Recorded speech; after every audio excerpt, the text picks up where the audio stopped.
Vivian? Vivian?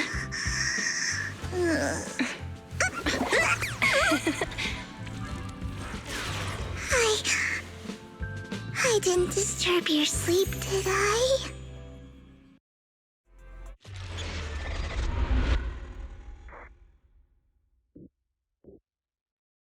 When I got here, the other Lord Phaethon said you were resting on the couch and just let me in. I meant to keep you company while you slept, but then I dozed off myself.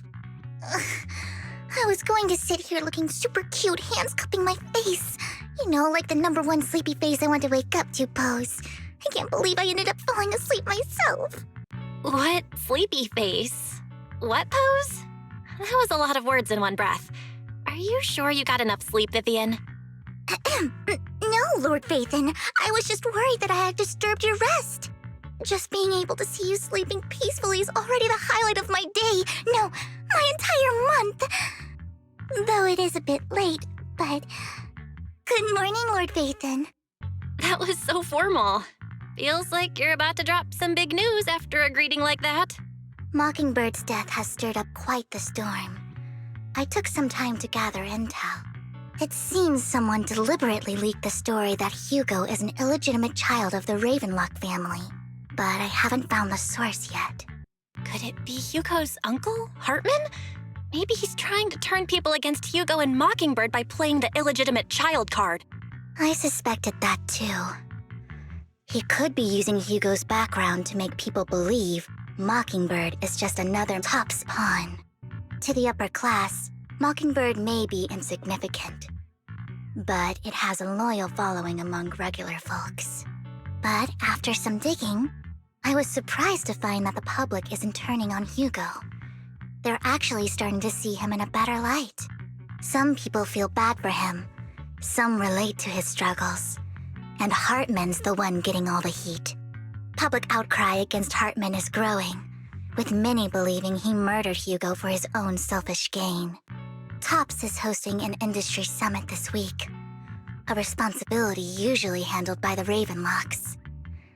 But my sources tell me another family has taken over this year at the last minute. If I'm not mistaken, Tops is intentionally keeping its distance from the Ravenlock family due to the current public sentiment. Sounds like Hartman's in a pretty bad spot right now, but we know he's not the type to go down easily. And that's what worries me. Hartman, in all likelihood, must have taken the sacrifice core. And now that he has this bargaining chip, who knows what kind of deal he'll strike with the Exaltists. Sorry for interrupting, Vivian, but I need a quick word with Belle. Oh, no problem at all. I'm sure you have important faith in matters to discuss. Take your time. I'll just be waiting outside. We can't make our guest wait outside. Belle and I will step out instead. Oh, don't mind me, Lord Phaethon. I wanted to browse the videotapes anyway. I'll be right here. Just let me know when you're done. Belle, Lycon's outside the video store. He knows Vivian is with us, so he's hesitant about coming in. He's stressing over what he did to Hugo in front of Vivian, but he really needs to talk to us. Maybe you should go speak with him first. I'll go talk to Lycon. Honestly, neither he nor Vivian is at fault. As proxies, it's our job to be the bridge between them. Good morning, Master Proxy. Good morning, Lycon. Wise mentioned you wanted to talk to us and Vivian about something? Yes, it's an urgent request from the mayor, one that directly affects New Eridu's safety. However, before we get into the details, as a former member of Mockingbird, I'm concerned about Miss Vivian. Hugo made many mistakes and betrayed the principles of Mockingbird, but I'm certain he didn't intend to put Miss Vivian or you in danger. I don't know Miss Vivian very well, and I was the one who took her companion's life. I might not be the right person to comfort her, but I hope she doesn't regret the choices she made or lose faith in the path she chose. Vivian's doing just fine. She's actually been gathering intel and has a clear understanding of where things are headed. She might be tougher than you think. If you're really concerned, why not just talk to her directly? If you'd like to apologize, it should be face-to-face, right? That's reassuring to hear. I trust your judgment. You've always had a sharp eye for people. Would you mind coming in with me? I'd like to apologize to Miss Vivian in person. No problem, but I'll be staying neutral. Everyone has their own stance on this, and I get where both of you are coming from. As a proxy, I'm just here to make sure you have an open conversation. I'm not taking sides. I respect that. Thank you. Miss Vivian, I'm very sorry about Hugo. You don't have to explain anything. I'm also part of Mockingbird. Mockingbird stands on more than just gain, so it won't fall when fortunes shift. Hugo had his fixations and ambitions. I also have things I must see through. I'm determined to get to the bottom of the Exaltists and the sacrifices. Miss Vivian, as a former member of Mockingbird, you have my deepest respect. You have my word, whatever comes next. I would never harm you or Master Proxy. As for Hugo, please accept my condolences. Condolences? That's not necessary. Mockingbird has plenty of tricks up its sleeves. This isn't the kind of act that ends so easily. Wouldn't you agree? You're right. Huh? That's it? You two just figured it out? Well, that was fast. Master Proxy, I believe we all share the same goal. Uncover the truth of the Exaltists and the sacrifices. The mayor has tasked me with inviting you to take on this mission, and hopes we can work together moving forward. If the mayor wants to work with us, I trust he will demonstrate his sincerity in kind. Mockingbird will not serve as a pawn for the powerful. That will never change. Of course. While the mayor cannot handle this personally, he will make sure we have all the intel and support we need. Miss Vivian, I know you have your own intelligence network, but for some high-profile shady dealings, perhaps the mayor can provide you a different perspective. Please, take your time to discuss. If you're open to collaborating, I'll set up a call with the mayor so he can speak with you both directly. I need to discuss this with Wise and Vivian. With so many people involved in this, we need to be very careful. Of course, I completely understand. When you've made up your minds, you can find me at the Ballet Twins. I'll connect the call to the mayor now. My dear friends, I'm glad you're willing to keep working with me. I'm truly sorry about what happened to Mr. Hugo Vlad. I didn't anticipate things would turn out this way. As mayor, I can't fully condone Mockingbird's actions, but personally, I had a lot of respect for Mr. Hugo Vlad. I looked further into Bringer's map. The sacrifices were created by an Exaltist named Landon, who was active in Janus Quarter. Mr. Landon passed away in an accident a few years ago. Before he died, he was researching sacrifices and was said to have created a batch of serum that could turn living people into sacrifices. The problem was, the serum wasn't stable, and after his death, the recipe was lost. No one knows what happened to the Exaltist in Janus Quarter back then. But it's clear that after the leader died, there haven't been major Exaltist activities in the area. Bringer's map marks the locations where the Exaltists' most successful attempts at creating sacrifices were. Since this person has already passed away, and the Exaltists haven't been active around here for a while, then could it be that this is just Hartman acting on his own? Unfortunately, that's not the case. My sources confirmed that Hartman had been secretly in contact with someone, and they only meet inside the Hollow. Is it possible it's someone from TOPS? TOPS is a huge alliance of corporations. They wouldn't bother getting their hands dirty. Instead, they just sit back and reap the rewards. Everything Hartman is doing is to secure his place in TOPS and strengthen his power within the Ravenlock family. If my guess is correct, Hartman has gotten in touch with the remaining members of the Exaltists that used to follow Landon, helping them create new sacrifices. But what's in it for TOPS? There's no way the Exaltists would just hand over their secrets about sacrifices to Hartman, right? A sacrifice outbreak would throw the city into chaos. And that's when TOPS steps in, taking control of the situation on their terms.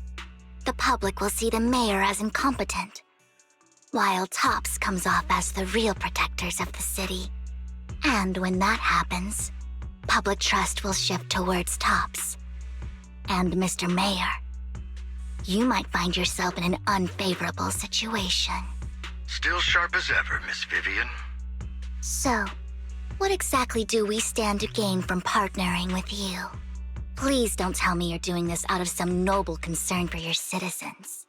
I'm not some hero of justice, and I don't believe in lofty ideals or empty promises. We have a common enemy. While our ideologies may differ, we can work together on this. And as proof of good faith, I may not know exactly where Hartman is, but I can fan the flames over Mockingbird's death and escalate conflicts within the Ravenlock family. So it was you behind the rumors. No wonder I couldn't trace the source of the public outcry. I'm not the one who started the rumors. I just helped them spread faster after they leaked. And I pulled a few strings to make sure the story painted Mr. Hugo Vlad as a heroic figure who was unfairly persecuted. As I said before, I had a lot of respect for him, and I'd be happy to clear his name. Now let me lay out my terms for collaboration. After looking into it, I found that the dormant sacrifice you discovered wasn't the only one. There are more places where sacrifices might be lying dormant. Too many eyes are on me right now, so I can't send my own men to deal with it. I'd like to ask you to retrieve the sacrifices from those locations. I'll make sure to dispose of them once you do, so no one will be able to use them again. On top of that, I've asked a friend to help monitor your physical condition, and maybe even uncover more of your potential. Her research overlaps with your teacher's work. You don't need to worry about her capabilities. She's a Void Hunter rank special investigator. Really? A Void Hunter rank special investigator is going to be assisting us? And she's involved in our teacher's research? That's right.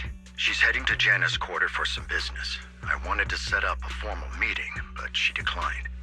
She prefers to assess things on her own and will reach out when the time is right. She'll let you know the details then. So it looks like you both are on board with this commission and ready to help recover the sacrifices? Okay. We don't want new Eridu falling into chaos either. We'll do what we can. I know you won't let me down.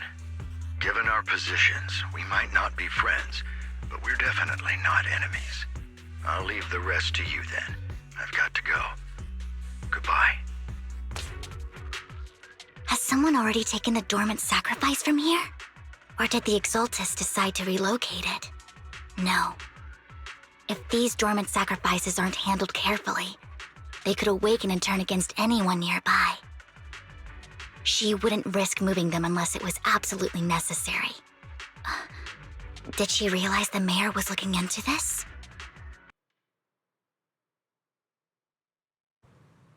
Did Hartman just make up this intel to get a shot working with us at Tops? I've been walking around forever and haven't found a thing. The Ravenlocks have always been a shady bunch. No surprise they've gone downhill over the years. I heard they were pretty loaded back in the day. What kind of business did they run? No clue. On the surface, their businesses seemed legit, but who knows what was happening behind the curtain. Probably something with the sacrifices. I mean, how else would he know about the dormant ones left around here for years? And he was so sure that even if those original sacrifices didn't work out, he had a backup plan. Backup plan? What could that be? Well, that's beyond me. I just happened to overhear something while I was next to Mr. Edmund one day. What's Tops planning to do with all these sacrifices, huh? For research? Do you think we'll ever have a normal life in the Hollows? Don't ask questions you shouldn't be asking. All right. There's nothing here anyway. Let's leave the Hollow and report back on what we found. And we'll make it just in time to clock out for the fieldwork shift. Let's get out of here first. Hartman, that fool. He'll do anything to get into Tops, even if it means playing with fire. She's an Exaltist. Human lives have never mattered to her. The more people get dragged in, the greater the danger. Vivian, I've been dying to know, who's this she you keep mentioning? I apologize for losing my composure. Please don't mind me. The she I'm referring to is with the Exaltists. Someone I have a history with. That's why the moment I heard about the sacrifices, I felt compelled to uncover the truth. I never meant to hide anything from you. It's just that, for me, the Exaltists bring back painful memories.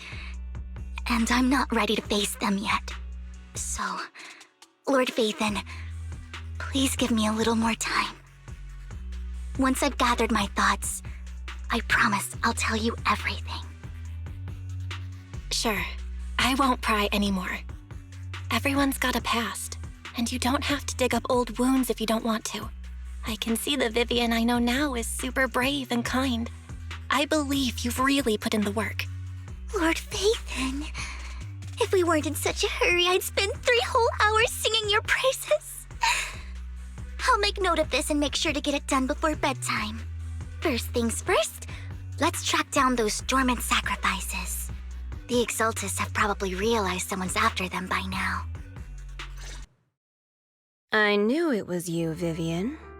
Camille, what are you doing here, sis? Are you destroying the dormant sacrifice? Vivian, don't call me sis. I'm not your sister. Are you trying to stop the Exaltists? I never left the Exaltists. You know what Landon did back then. Lord Landon did it for the Creator. His methods may have been extreme, but they were necessary. Back then, you walked away. You should do the same now. We didn't meet today. Take your friends and leave. What's wrong? Are you being forced into this? I can help you. Help me? Like how you helped her? Vivian, you're crying. You see me, don't you?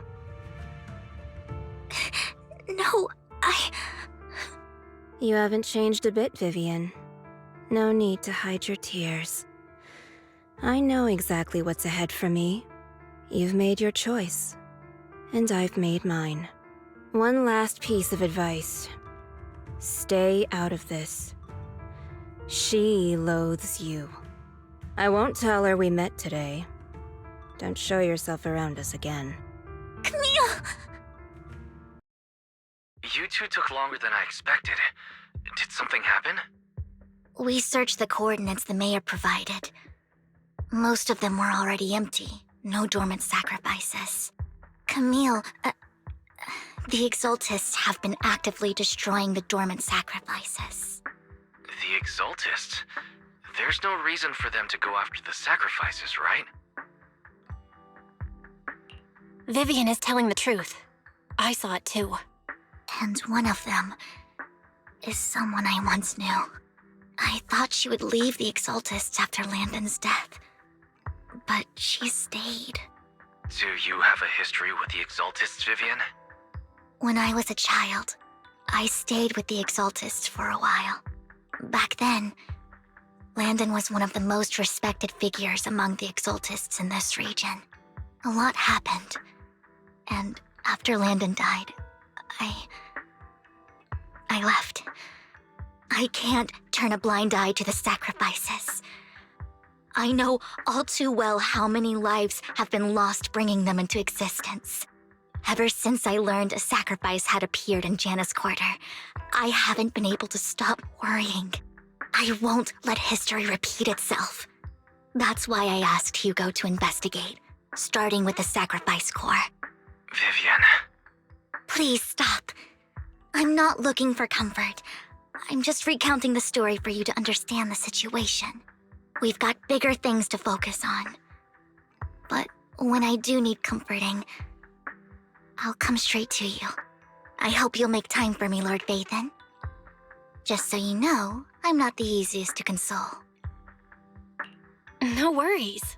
I'll totally have your back until you're feeling better. Okay, back to the matter at hand. That conversation between those 2 TOPS employees back in the Hollow is still bothering me. They said Hartman had a backup plan, and that got me thinking about some news that was quietly swept under the rug. Lately, there have been mining accidents in Ravenlock-controlled areas. Many workers have died. The families were paid off with huge settlements, way more than usual. No protests, no controversy, and the issue was buried. But considering the Ravenlock's financial position, why would they be so generous with payouts? That sounds sketchy. Are you saying they made up the accidents and the workers' deaths? Precisely. I don't think those workers died in mining accidents. I'm planning to reach out to some old friends, see if they've heard anything about this. Do you have time, Lord Phaethon? My contacts are just near 6th Street. Care to join me? I'm in. Let's go together. An old friend of mine said she has some new intel. She's like a mentor to me. I learned a lot about data scraping on the internet thanks to her. Rain! Long time no see. Yeah, it's been a while. Rain? You two knew each other? Yeah, Phaethon. Long time no see. Rain, you actually know that Lord Phaethon is Lord Phaethon? No, I mean, you actually know Belle is Lord Phaethon. I didn't know right away. One time, I needed a favor from Nicole. I only found out after meeting them. I mean, who would expect a legendary proxy to be running a video store for a living? Oh, by the way, your idol... Rain, let's not bring up old stuff. Lord Phaethon wouldn't be interested in that. Why are you all tense? Right! Lord Phaethon lives on 6th Street too, and might know your idol. Remember when you traced that post on Internet to 6th Street and actually went to check it out? And you came back all bummed, spouting nonsense. Like there was only a black cat at the location, and maybe your idol is actually a talking cat. Or something like that. I know that black cat. I'm always sneaking at snacks. Lord Phaethon, please, let's drop this topic. Come on, Vivian. It's been years and you still won't say who your idol is. If you'd just let me, I'd have tracked them down ages ago. I get it. You want to find the person who's important to you on your own.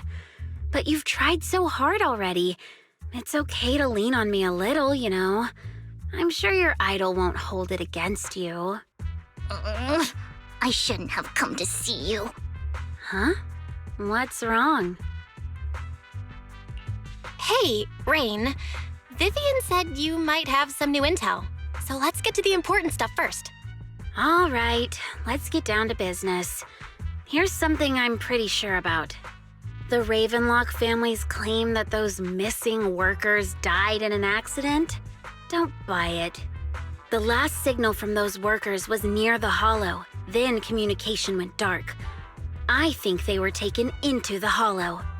And yesterday, I picked up that the Ravenlock family secretly hired some people to search the hollow's perimeter. I caught a weird distress signal from someone and managed to track down the source. When I tried to reach out, the signal cut out completely. The last trace of the signal was near Lumina Square. Finding someone in real life isn't really my thing, so that's where you come in. Okay, we'll check things out. You just said this is something you're sure of.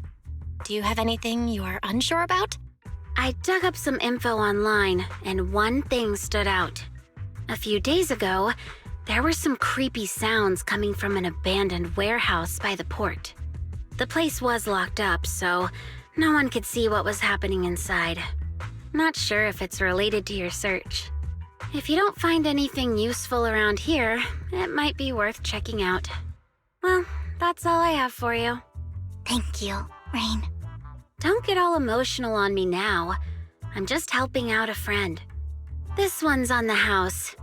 Consider it payback for the favor you did me last time. But if you still want to find your idol, hit me up. I've been curious for what... All right, don't worry about it. I'll manage it myself. Stop being so nosy, Rain. Nosy? Nah, just professionally curious. What kind of person is worth all this searching, huh? But honestly, whoever they are in real life, they've become a part of you.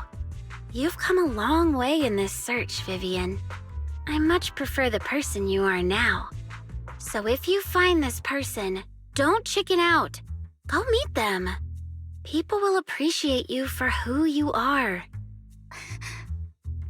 Rain.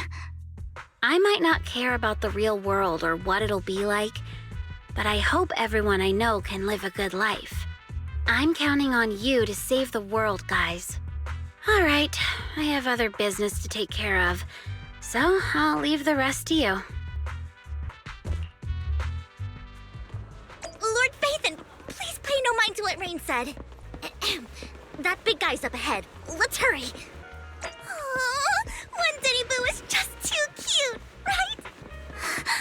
I didn't know you helped it too. I knew Lord Phaethon was the best in the whole world. Don't take me back, please. I was wrong. I know I messed up. I don't want your money anymore. Please, no. Calm down. Who are you? I won't say anything. Just let me go.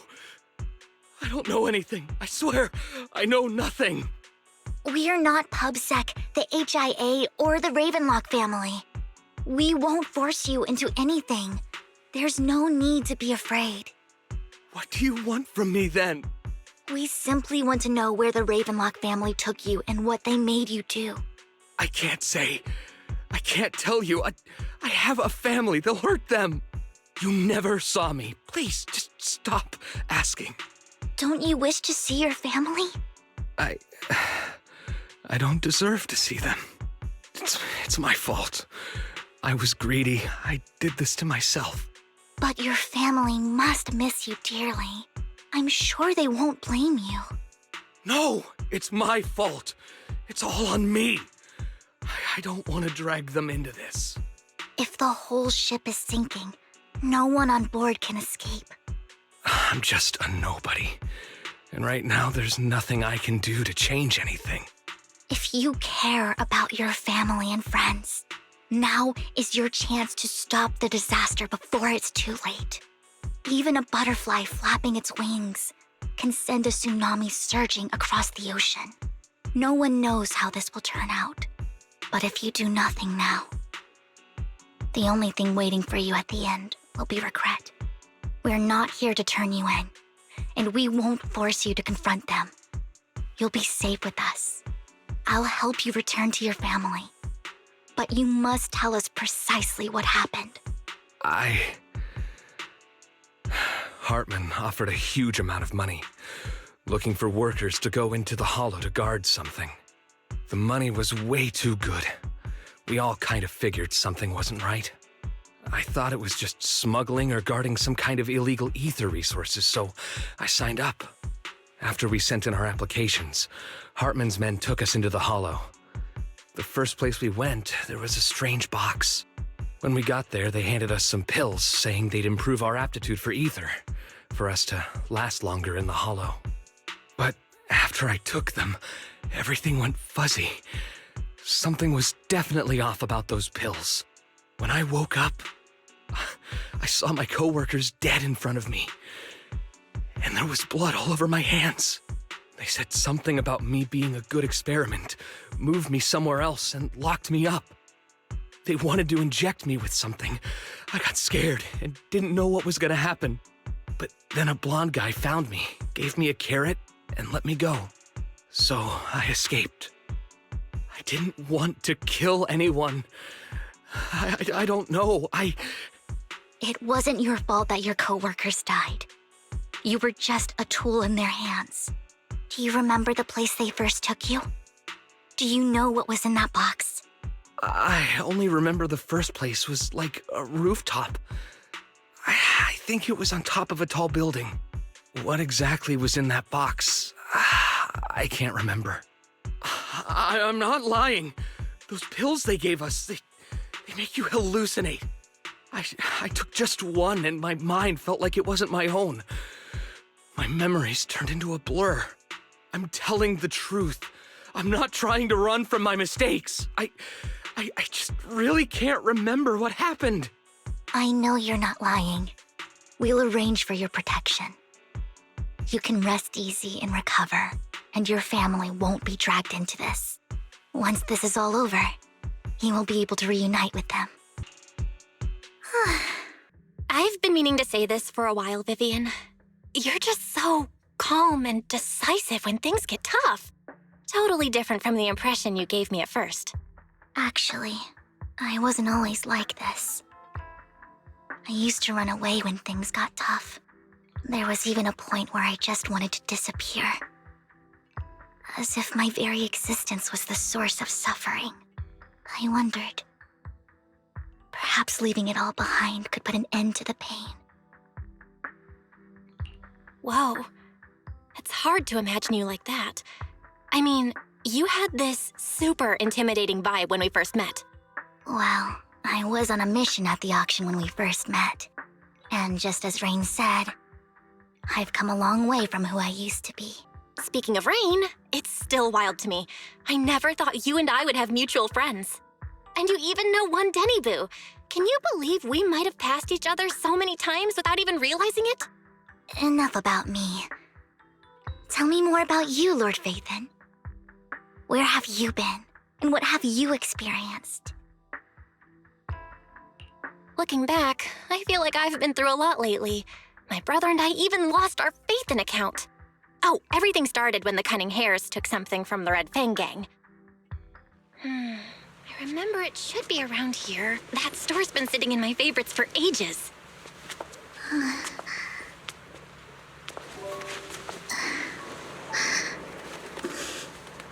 Lord Phaethon! Huh? What's up?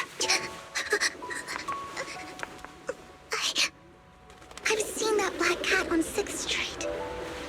That harmonica in the outer ring you mentioned. I've heard it before, too.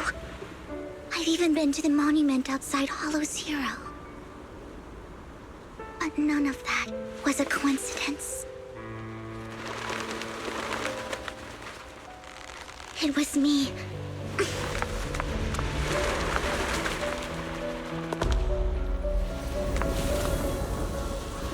Following you, and now I've finally made it to your side. Ever since I was little, I had been seen as the bringer of bad fortune. I had traveled to many places and witnessed far too much misfortune. Every tear I shed brought disaster. I've heard too many curses to count. I loathed my tears as much as I despised my own existence. Wherever I stayed, tragedy followed. I had roamed too many places, and each time, it ended the same way. I didn't know where I could go anymore. One night, I stumbled upon a post discussing me. Whether they knew me or not, everyone seemed convinced that I was the source of the curse. Some mocked me with cruel intent. Some wished I would vanish, and others speculated maliciously. It really seemed that my very existence was a disaster.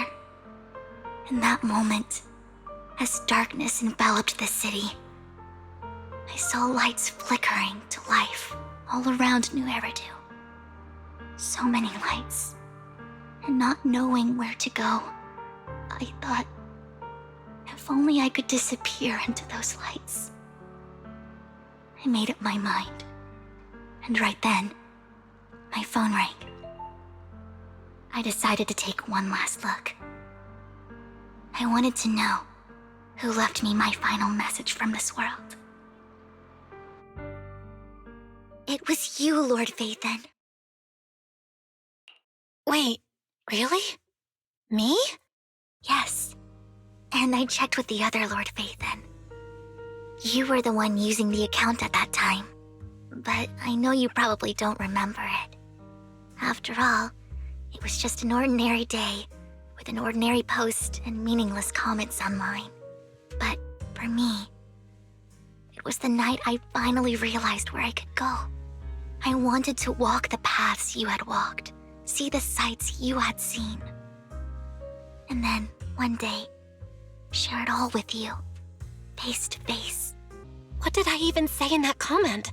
I can't remember off the top of my head. Well, you'll have to figure it out for yourself. I'm not telling you. Huh? No! So, Lord Vathan, thank you. Not only for that comment you made that day, which was a silver lining for me, but also for giving me the courage to become who I am today. The Vivian standing right in front of you now. Lord Vathan, I truly like who I've become. Lycon just sent a message. There's an update. Belle, you're back. Lycon told me he wanted to meet up with us online to discuss things when he returned. I'll call him now. Master Proxy, Miss Vivian. The gentleman Rena brought back has stabilized and calmed down now. Based on his account, we've identified where Hartman is hiding the core. He also mentioned that Hartman plans to trade the core with a group of people.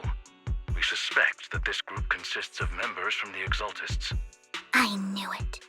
Now that we have the location, it would be splendid if we could seize the sacrifice core before they do. Precisely. We hope you can head to the location as soon as possible to secure the sacrifice core. We've got this. I have other matters to attend to, so I'll leave the retrieval of the sacrifice core in your capable hands.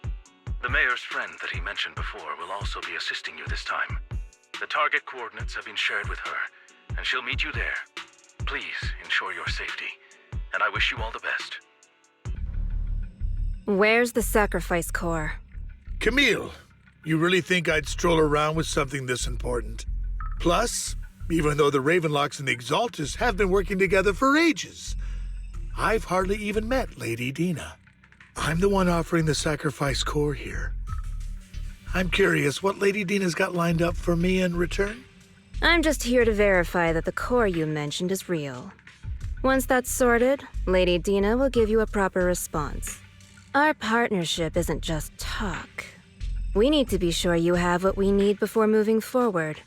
Sure thing. I'll take you to where I keep the core. Once you verify it's legit, have Lady Dina come over. We'll lay everything on the table face to face. All right, lead the way. It seems Hartman is trying to bargain for more. What a greedy and insatiable man. It's just that... why would they only send Camille for something as important as the sacrifice core? And I can't shake the feeling that Camille doesn't want Hartman and Dina to meet. Why is that? Who's this Dina he just mentioned? Is she the leader of the Exaltists? Kind of. Lord Vathan, I really think we should hurry. We must get to where Hartman keeps the core before anyone else does. I've got a shortcut planned, but there are gonna be ethereals along the way. I'll let you handle them, Vivian. Don't worry, Lord Vathan. You're in capable hands. I'll ensure your safety. Lord Vathan, the box is empty. So Hartman never kept the core here to begin with? How did you even find your way here? Where's the core in the box? What did you do with it? You call this keeping the sacrifice core safe?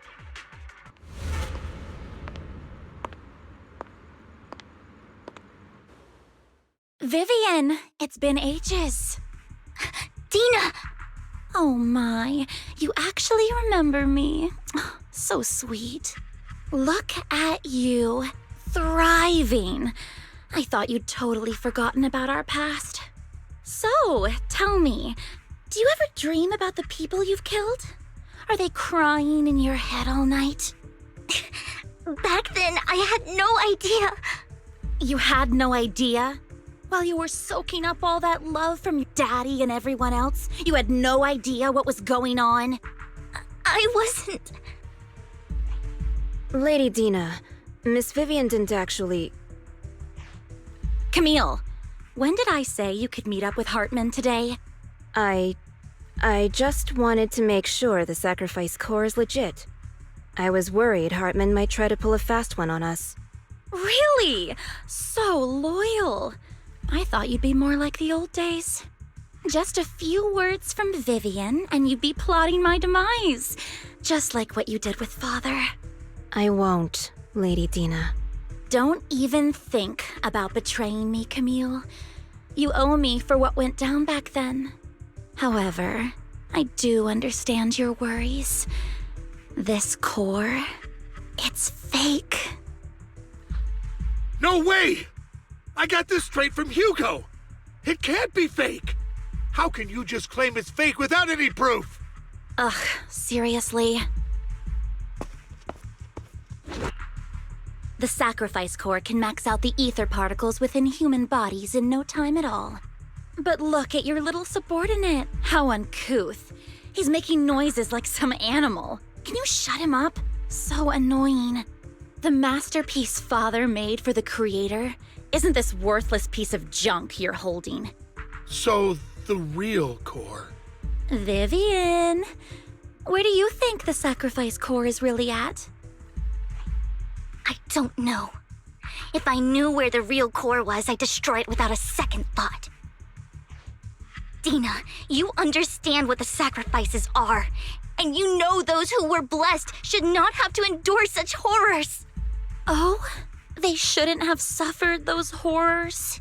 Weren't you the one who decided if they'd be blessed or not? If it weren't for your tears, how would they have encountered such misfortune? How self-righteous, Vivian. Their fates were in your hands. It was you who brought disaster on them. Landon just needed an excuse. He needed someone to blame. Whether I shed tears or not, he'd treat living beings as mere subjects for his sacrifice experiments. Dina, you know all of this. Landon even went so far as to sacrifice you. Shut up, shut up, shut up! Father did it for his great cause. Vivian, why do you always mess everything up for me? Everything! You did it before, and now again! You just had to ruin my plan. I was so close to fulfilling Father's last wish. If you don't give me the sacrifice core, be prepared to become food for the ethereals. I told you I don't have the sacrifice core. Otherwise, I would have destroyed it already. Lord Phaethon, find the right moment to retreat. She can be quite unpredictable when her temper flares. Oh, really? You don't have it? Then I suppose there isn't a reason to keep you alive. There are so many.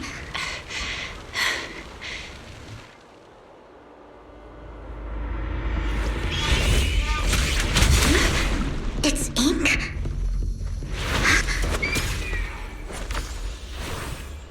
Shun Palace, good fortune, closed gate, safety. What? An evil miasma gathers here. Another place of conflict. If you wish to avoid disaster, then head southeast.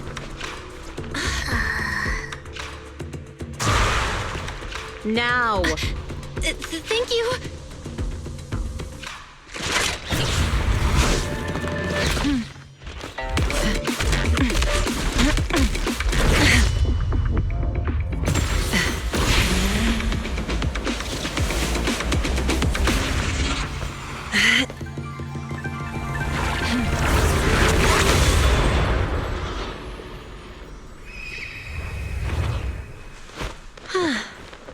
Finally, peace and quiet.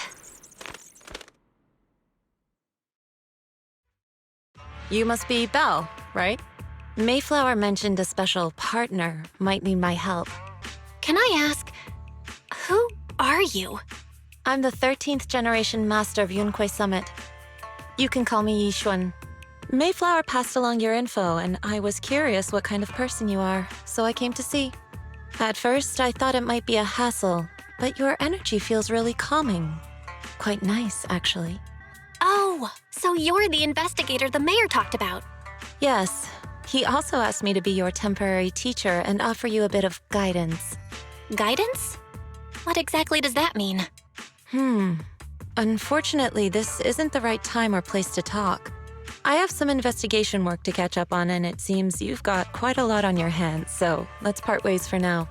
I'll find a good time to visit you soon. I'm so sorry, Lord Phaethon. I'm just not feeling very well. I think I'll head back for now. I'll investigate the sacrifice core and reach out once I find something. You definitely need some rest. Let's get out of the hollow. Lord Vathan, are you going to rest now? I'm not in a hurry to get back. You've been kind of off since we got out, and it's got me worried. If something's bugging you, just spill it if you want to. I'm a pretty good listener, you know. I didn't mean to keep my past from you, Lord Vathan. When I was little, people thought I brought misfortune, so no matter where I went, no one wanted me around for long. Then, one day, Landon adopted me and brought me to the Exaltists. There, I met Dina, who was so kind to me, treating me like a dear sister. She told me her father, Landon, was a great man who'd one day make everyone stop fearing the Hollows, so all life could live freely inside and outside of them. Dina helped Landon pick people for the blessing, and everyone in the Exaltists respected her greatly. Those who received the blessing would have a better ether aptitude, allowing them to enter the Hollow freely without fear of sudden disaster. Back then, Dina would chat with me every day, always about the Exaltists and her father. But things between us shifted when Landon asked me to step in for Dina. Landon told me I didn't only bring misfortune, and that if I listened to him, I could actually help people. After that, he'd take me to meet people, and if I shed tears, he'd give them a blessing medicine. Those who got the blessing could dodge calamities. At first, I was ecstatic, thinking I could help others.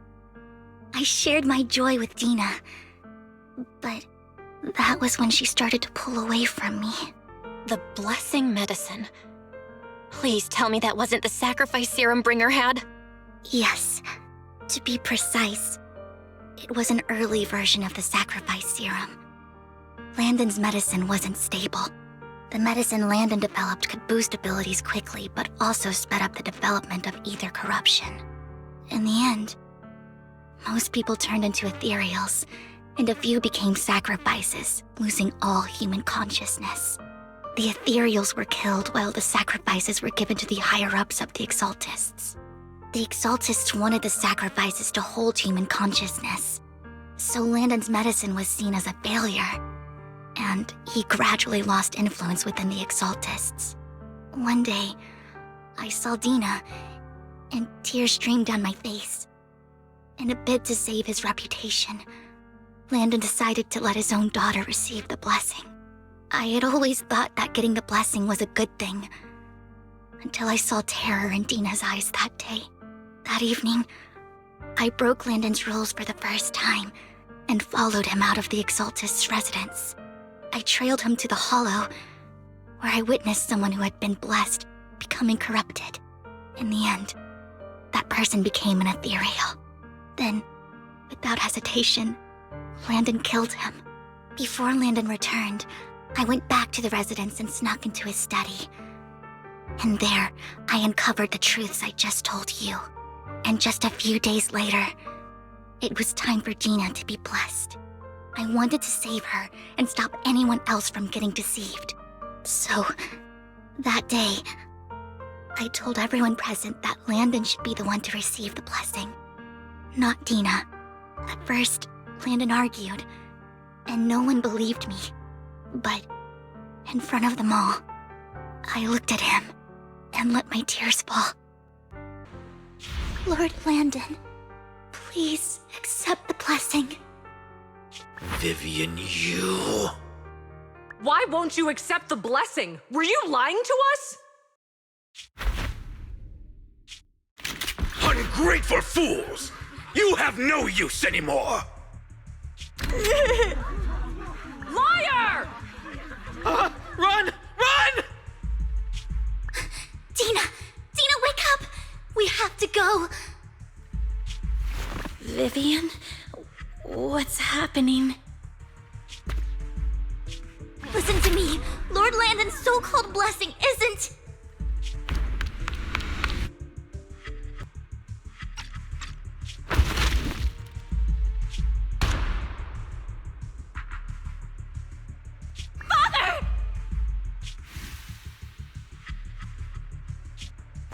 No, I was just... Mom, I want to go home. It's got nothing to do with us. This is just what happens when you don't accept the blessing. Vivian, was this you? Dina, I just didn't want you to accept the blessing. Everyone who does ends up... I just don't want to lose my father. You knew? If you knew what he's done, you... He's my father. He's all I have. Stop being self-righteous, Vivian. You only ever bring misfortune. I thought once Landon was gone, Dina would leave the Exaltists. I never expected her to continue his research, or that Camille would stay. Camille lost her entire family in a hollow disaster, so she's always supported the Exaltists. She's not a bad person. She's just someone searching for hope. She joined the Exaltists very early on, and even watched Dina grow up. That day, she was just so desperate to save Dina that she... All these years, she's been following Dina, taking care of everything out of guilt, I think. But I didn't just fail to save Dina. I trapped her. I see misfortune approaching, but I can never change its course or avoid the bad ending. Maybe I really am a bringer of misfortune. No way. You're not the one bringing bad luck. Whatever went down with the Exaltists, Landon used you. As for Dina and Camille, they know the truth, and they just made their choices. The hollows and the disasters they caused took more than just their loved ones. But not all survivors cling to obsession and hatred like they do. Lord Phaethon. You need to believe in yourself. You're currently resolving the sacrifice crisis with your own effort. I remember you saying you really like yourself now. So what's changed? Yes, that'll always be true.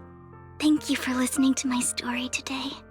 Years have gone by, but I've never had the courage to face all this. Maybe Dina and I were meant to meet today, so I could finally spill it all out. It lightens my heart a little. Lord Phaethon, you truly are a wonderful listener. Whenever you're feeling down, don't hesitate to come to me. I will. It's been such a long day. You must be exhausted. I'll track down the location of the sacrifice core and let you know what I find. Good night, Lord Phaethon. Shawl, I didn't expect you to be working here. Perfect. I was just covering someone's shift.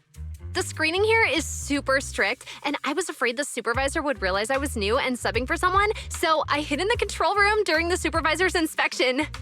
So I happened to bump into this guy, a blonde man wearing a hat, and I think he was checking some footage. Then he logged that footage into the tape he brought. Later, I found that part of the footage had been wiped. Blonde, wearing a hat. Could it be Hugo? Do you know him? I think it's him. If it were Hugo...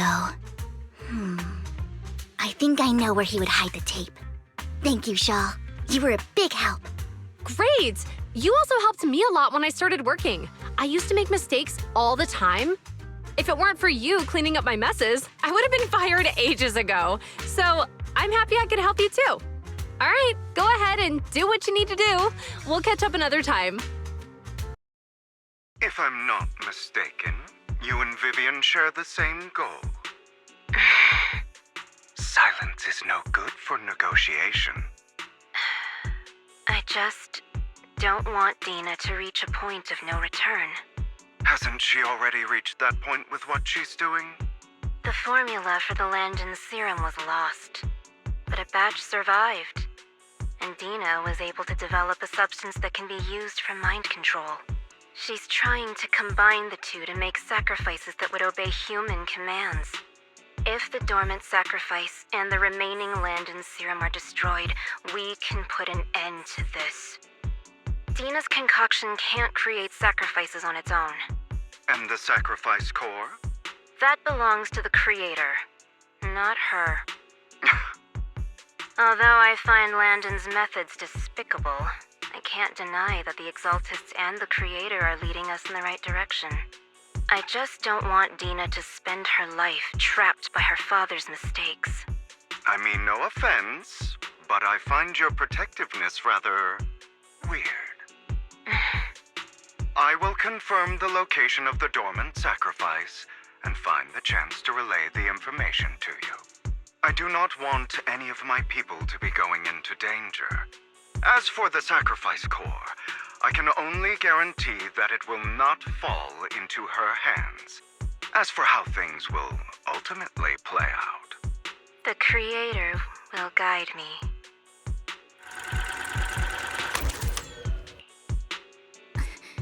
Camille was actually destroying the dormant sacrifice?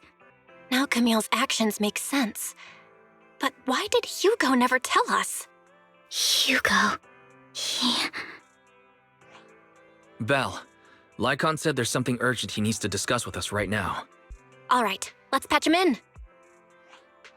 Master Proxy, I apologize for disturbing you. We have just learned that the Ravenlock family will host a banquet tonight. This banquet is rather special, as they're allowing members of their family to invite business partners to attend. With Hartman at the center of controversy, there are many members of the family who are eager to use this opportunity to replace him. The mayor has been spreading rumors of a young tycoon who inherited a sizable fortune and is looking to partner with a person from an old and influential family. This information has lured a young man named Burton from the Ravenlock family. So, you want me to pose as this tycoon and use Burton to infiltrate the banquet? Correct. And Hartman's study is also located within the venue. I see. Hartman's study might hold valuable information. So, what should I do? You can attend as her +1. +1? Lord Phaethon, please go with me! Master Proxy, it seems Miss Vivian requires your presence, so... Yes, just your presence will help me immensely! All right, then let's go together. I'll send you the time and place for the meeting with Burton. If you encounter any danger, please evacuate immediately or contact me for backup. I hope everything goes well for you tonight. Miss Banshee, I believe I've shown you my sincerity. Now how about you? Sincerity? My presence here is a show of sincerity. If we're to work together, Miss Banshee, you should drop your pretentious act. I am well aware of the ways of the Ravenlock family. If I were to come empty-handed, I probably wouldn't even be able to make it out the front door tonight. Since I agreed to come with you, and even brought along my most precious companion, does that not show my deepest sincerity? No need for such an off-color joke. Our door is always open for those coming or going. We both know what's what, so let's cut the small talk. I know far more about how the Ravenlock family made their fortune than most here. I am also well aware of why Hartman, despite such a massive scandal, still remains in power. Oh? Do tell. Exaltists, blessing, sacrifice, Landon. Where would you like me to start? How did you know that? No, who are you? Don't be so tense. If I'm not mistaken, it's about time the banquet began. My companion and I are practically famished. Is this how you treat your guests? By letting them starve? Perhaps when we've had our fill, we'll remember where the sacrifice is hidden. You know where the sacrifice is? So, can we go get something to eat now? And I'm also looking forward to receiving a special dessert from you. We can discuss what you wish to know while we enjoy dessert. Of course. I wouldn't let such an important guest discuss matters on an empty stomach. As for dessert, I will prepare it myself, and I guarantee it will satisfy you. I'll come find you later. I wish you a pleasant evening. These kinds of people are exhausting to deal with. I really don't know how Hugo used to put up with it. What did you mean by dessert just now? I couldn't really follow. Hugo taught me that bringing up dessert in such situations is a way of telling the other party they need to offer more. Fortunately, that old fox Hartman is terrified of losing power. He's definitely keeping the destruction of the sacrifice and the fact that the sacrifice core is fake hidden from the other family members. Otherwise, Burden wouldn't have been so willing to raise his offer. Lord Phaethon, let's find Hartman's study when the banquet is at its busiest. All right, I've already taken note of the surrounding terrain. Once more people arrive, we'll enter the garden through the door in the corner of the banquet hall. Wherever you go, I'll follow, Lord Phaethon. Isn't this going a bit too well? The security around the manor is really strict, but inside might be more lax. But just in case, let's tell Lycon. Right. Having some backup would be safer. Let's check Hartman's recent correspondences for clues. I still have concerns about the sacrifice core. Right. Though the core he gave Dina was fake, Hartman might have left a trick up his sleeve and hid the real one. Then let's split up. Esteemed guests, is the catering at the Ravenlock family banquet not to your satisfaction? So much so that these two distinguished guests felt the need to come to my humble office to scavenge for food. Don't want to come out? Well, after all, you don't have long left. Burton, that greedy idiot, fell for the mayor's trap. But I never expected that he would bring you into my territory. I suppose I should thank him. Otherwise, I would have had to go to great lengths to eliminate you. Vivian, Phaethon, give Hugo my regards. Tell him I shall be taking the wealth and power of the Ravenlock family for myself.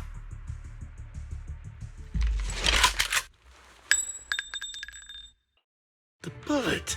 How? Dear Uncle, why must we be so distant with one another? You can just tell me what you want to say directly. Hugo! Impossible! You're... Uncle, you must know a Ravenlock will never stop until they get what they want. Did you really think I would be defeated so soon, when I have yet to trample you into the dirt? The bastard! You only know how to resort to these petty tricks! Petty tricks?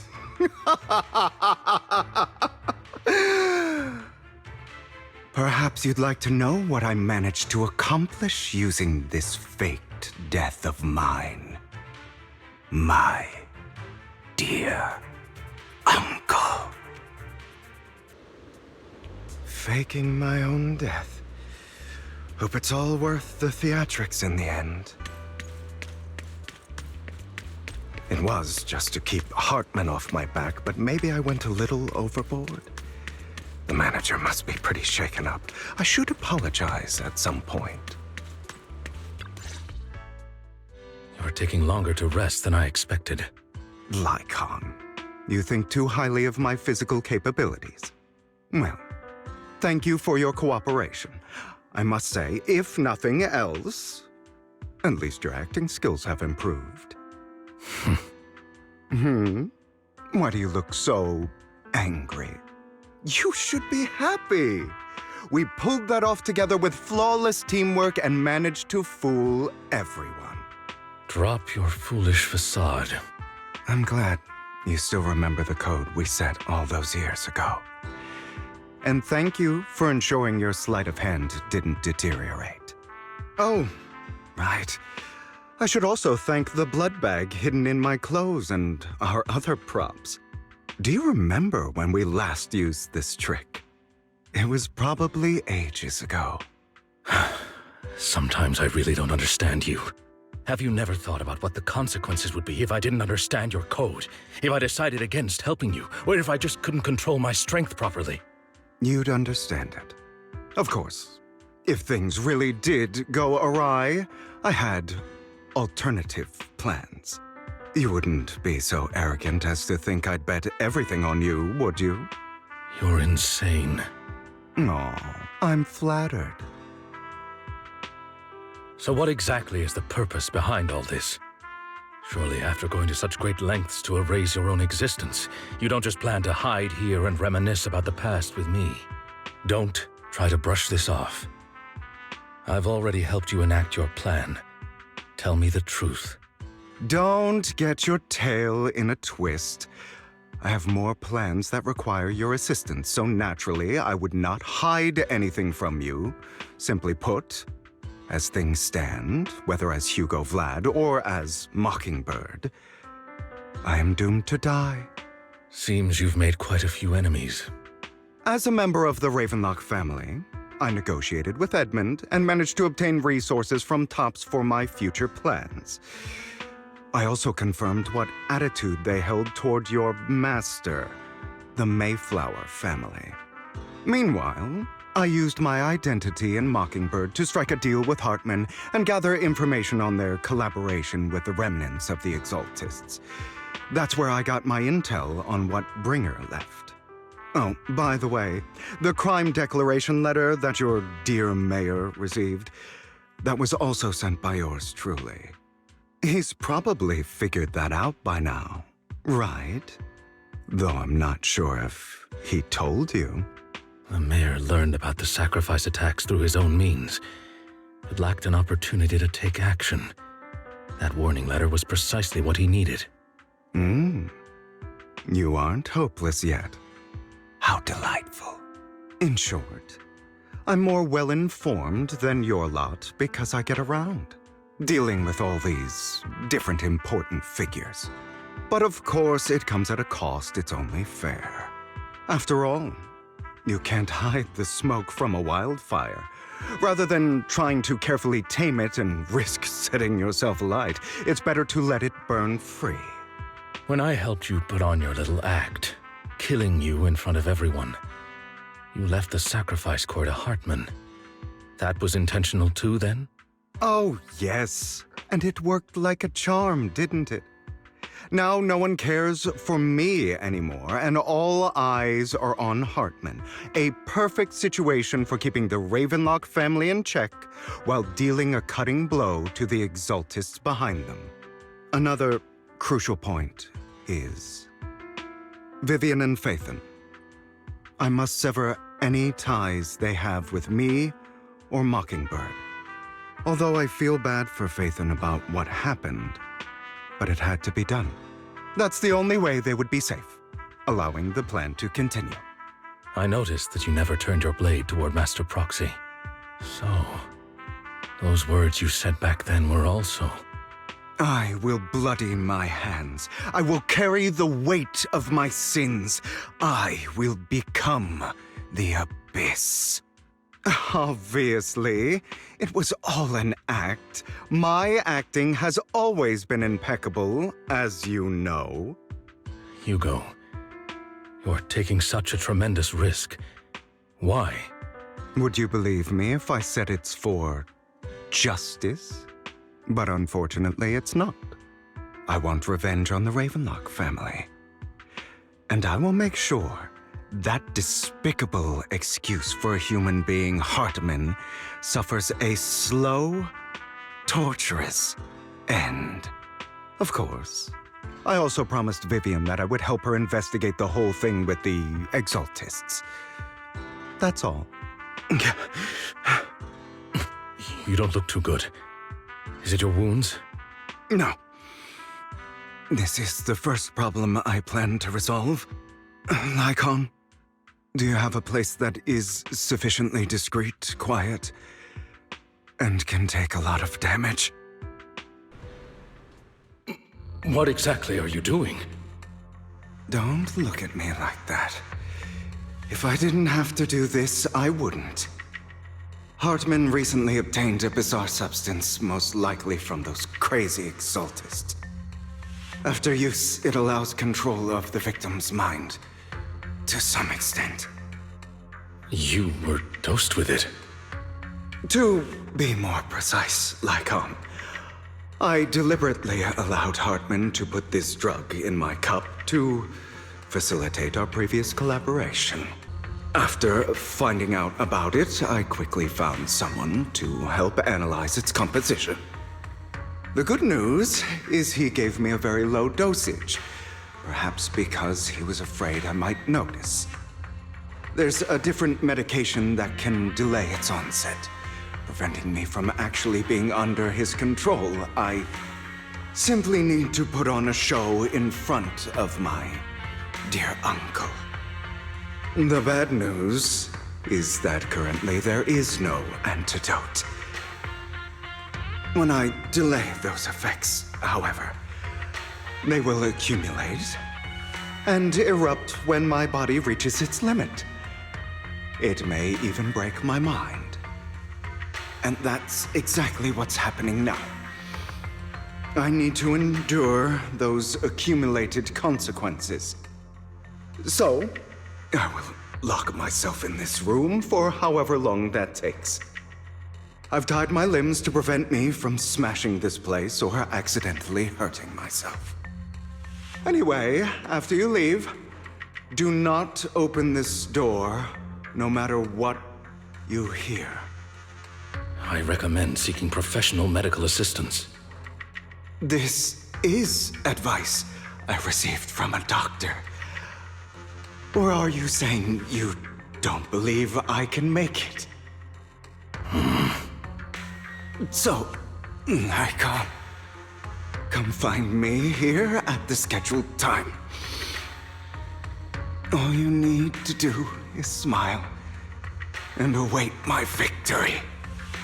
What if I want to stop you? You know you won't succeed. You never have, and you never will. Well, time is short. Let's begin. I understand. Don't die, you stupid bastard. Is this because the side effects haven't worn off yet? Lycon's late. I'm surprised. Or is something wrong with time itself? Looks like someone's over there. Might as well go ask.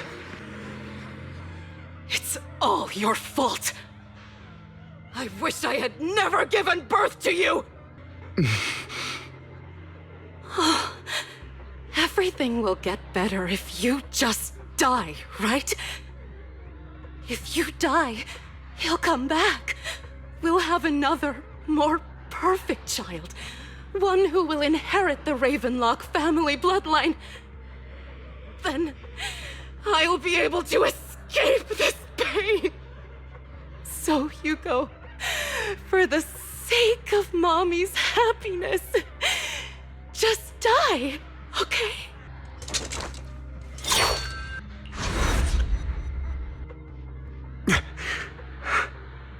So, I wasn't awake yet after all.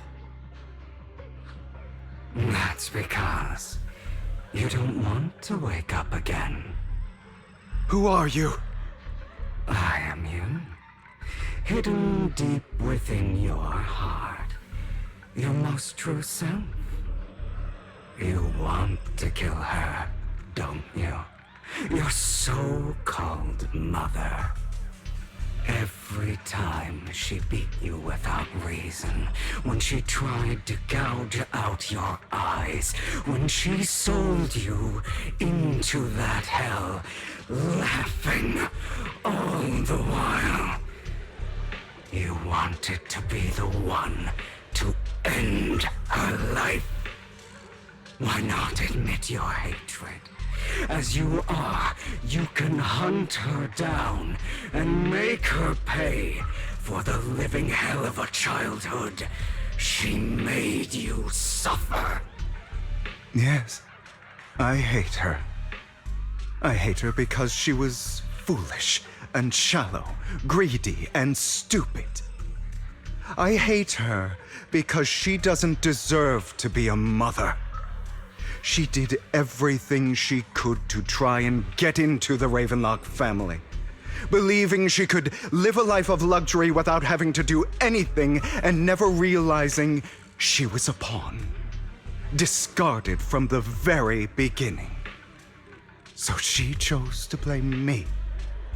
Blame me for my heterochromia. Blame me for my very existence. But I won't kill her, because I know it won't change anything. She was incapable of loving me, just as she is incapable of loving herself. Have you been brainwashed by that dog? Keeping up the act of being some magnanimous and forgiving fool? Don't compare us. I've simply come to understand love or hate. I make my own choices, and they have nothing to do with anyone else. She sold you to the Ravenlock family for a huge sum of money. She used that money to start a new life without you. While she was indulging herself, you were going through hell in the Ravenlock Manor. Does it not torment you? Do you not feel the hatred? Do you not want to demand answers? Kill her. Only by killing her can you be truly free. For a long time, I thought the same way. But now, well, I want to make a different choice. Stop lying to yourself. You never had a choice. This weak-minded thinking will only lead you to failure. Like before, you'll be nothing but a worm, trampled into the dirt by those so-called elites. Do you still not get it? This is how the world is, and always has been. Hesitate and you'll be the victim. If you don't grab your knife first, you'll end up being on the other end of the blade. If you want to change anything, you must first become the one who makes the rules. Just like that woman. The only reason she could treat us that way was because we were weak. So listen to me. Find that woman, kill her, and prove to this world your strength. It's what she deserves. Why forgive them? They don't deserve it. I'm not forgiving them. Or rather, I don't care about them. They don't even matter, at least not yet. You know, perhaps the person I hate the most, the one I truly cannot forgive, has never been someone else, but rather my weak, powerless past self who could do nothing but hide inside a closet and cry. I hate myself for having neither the strength nor the courage to resist. I hate myself for begging for so-called familial love, even after being treated so terribly. I hate that despite the pain of my wounds, I still hope to receive the carrot and not the stick. And that means you, correct? So, I forgive you. I forgive myself. You'll regret this, fool. Your pretty words mean nothing. You will ultimately return here to me. I see. This is still an illusion. I wonder who's going to show up this time. Brother! Hugo, let's play hide and seek! I'm already hiding! You'll find me, right? Like you always do. Serena. You're looking in the wrong place. I found an even better hiding spot this time. Harder to find than any place you showed me. Hey, Hugo. Do you ever wonder why I had to die? It was because of me. That's right. It was because of you. It's all your fault. If only you didn't exist, I wouldn't have had to suffer.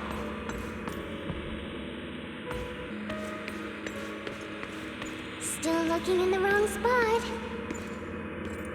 I can't believe you still haven't found me after all this time.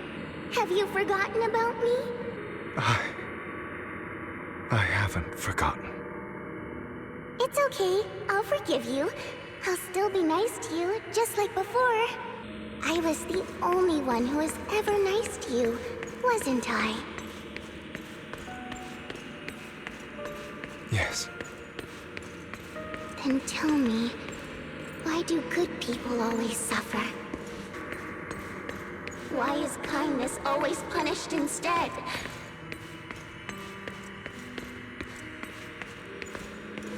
Tell me, Hugo, why?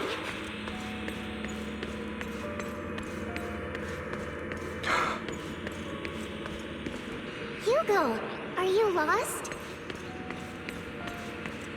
Go back the way you came. I left you a surprise there.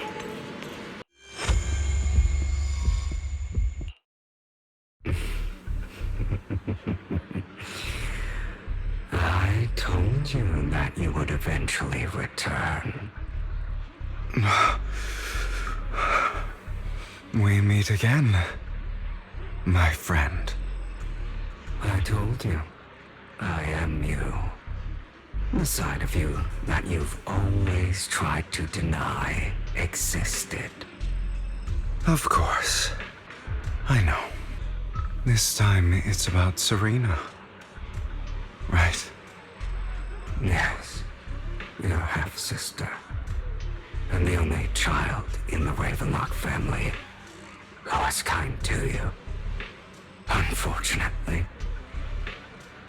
It was her kindness that led to her untimely death. It was my fault. I don't like the way you blame yourself. Because that means I'm to blame as well. And I don't think I did anything wrong. Your mother sold you to the Ravenlocks. And your father, he saw your talent and wanted to use you to push the other children into competing with each other. My brothers and sisters wanted to get rid of me from the moment they first saw me. In their eyes, you were no more than a slave. But Serena dared to treat you, a slave, as if you were human. And so, she was fated to die. They tried to kill me many times, but I was careful, and they did not succeed. So they killed Serena, who was weaker, an easier target, and pinned everything on you. Serena died in your place. Those cruel brats thought that by reporting this to Father, they could use it to get rid of you, a rival who threatened their positions. Yet, not only did Father not blame you for the incident, he praised you for it. In this world, only the ruthless, cruel, and merciless can stand at the top. And that's exactly what you managed to live up to, no? You found a perfect opportunity thereafter to catch the ringleader of the group who framed you and almost beat him to death.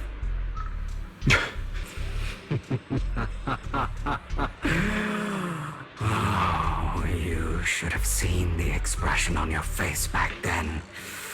crazed and manic with utmost delight. I don't remember that. Here you go again, trying to deny your desires deep down inside. You've always wondered, asking yourself why these evil people never got the punishment they deserved. Why the world is so unfair. Don't you want to rip them to shreds?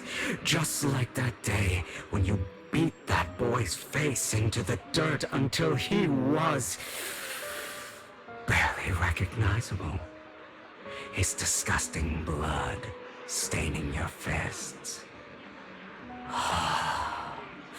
Recall your exhilaration, your cathartic release of rage, that outpour of hatred.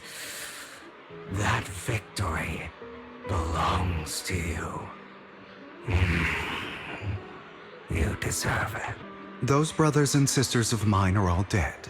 I cannot take revenge against the long deceased. They died by Hartman's hand, dying in the power struggle to become the Ravenlock family's heir, rather than by our scythe.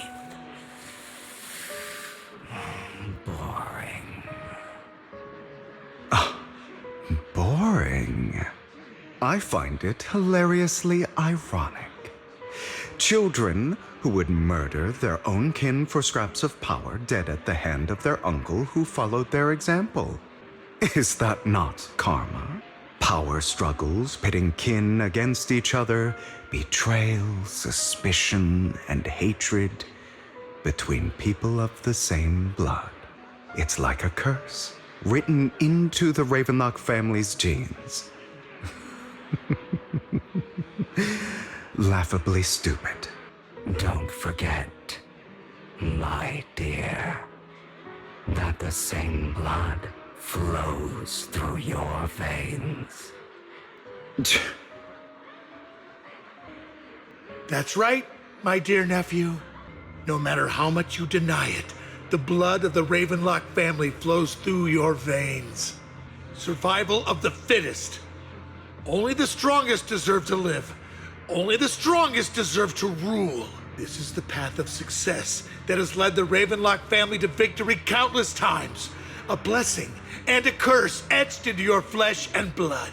As long as you live, you'll never escape the mark of family. You are destined to one day become someone like me, like your father.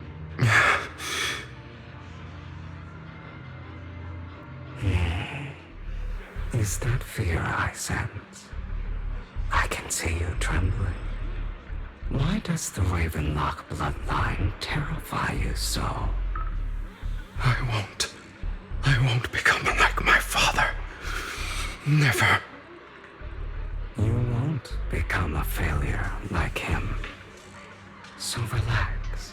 Our power eclipses him, and so does our ambition.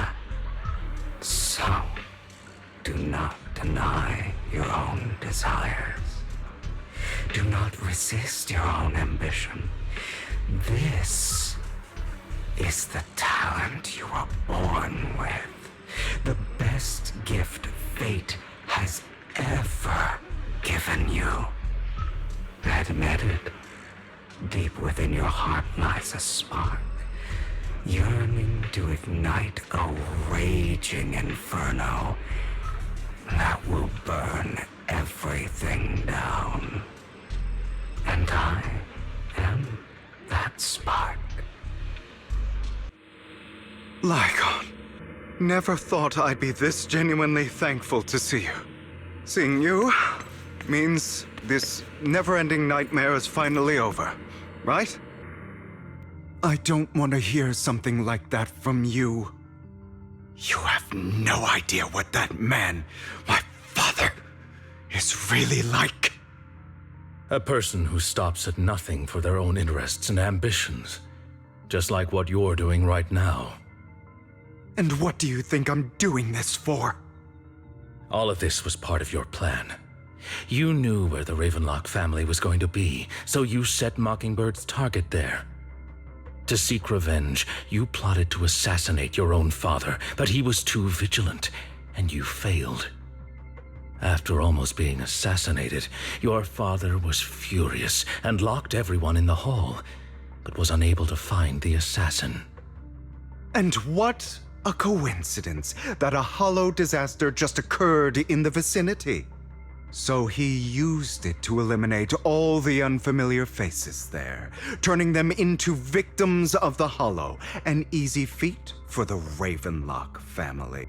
So, the one who killed innocents was my father, not me. You knew what choice an extremist like him would make, and you used the chaos to once again attempt an assassination. This time you succeeded. You killed your own father at the cost of innocent lives. Admit it, Hugo. You don't care about anyone else. The only thing you care about is your revenge.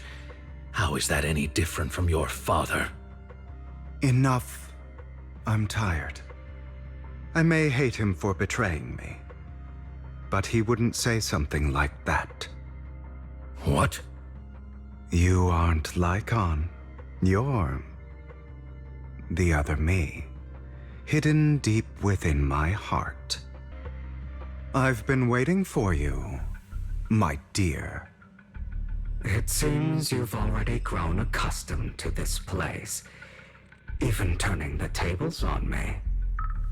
Just as you said, you are me, and I am you. There's no such thing as having an advantage over oneself. We are ultimately one and the same, forever inseparable. Then you should know what I want to say. When you and Lycon split, you didn't even try to clear up the misunderstanding, didn't deny or argue against what he said. Because you realized that deep down, he was right about you. You just hadn't acted on it yet. Some people live only to bring more suffering into this world. Sometimes, murder is what brings justice back into this world. For that, I must stain these hands in blood. That's right. Just like what you said before you faked your death. Were those words really just an act? To slay the dragon, you must first become one with sharp claws, rending fangs, and strength enough to destroy anything. You know the truth better than anyone. If you hadn't hesitated and instead seized the first opportunity to kill your father, none of what followed would have happened. Innocent civilians wouldn't have died. Your partner wouldn't have lost an eye and both legs trying to save people. And Mockingbird would have never gotten to that point. You can save more people. Save good people. Save more lives than the evil ones you take. I've spent countless hours in regret over that incident. So why not submit to your true nature? You want to be the judge, jury, and executioner of this world. And you can. I wasn't responsible for Father's death. The true mastermind is my uncle, Hartman. His schemes to kill the head of the family were all so he could take control. Mockingbird was simply unlucky enough to get caught up in it. So, for a behemoth like the Ravenlock family, with its roots so deep, a single person's death, regardless of who that person is, wouldn't change anything. Of course, whether it's Tops, the Mayflower family, or even the entire world, it's actually all the same. I refuse to be dragged down by pointless hatred any longer. You foolish, stubborn idiot. Do you understand the power of hatred? Have we not come this far precisely because of it? Or are you going to follow Lycon and Jack's twisted logic? Come on. You don't actually trust anyone? Otherwise, why would you hide this whole scheme of faking your death from them?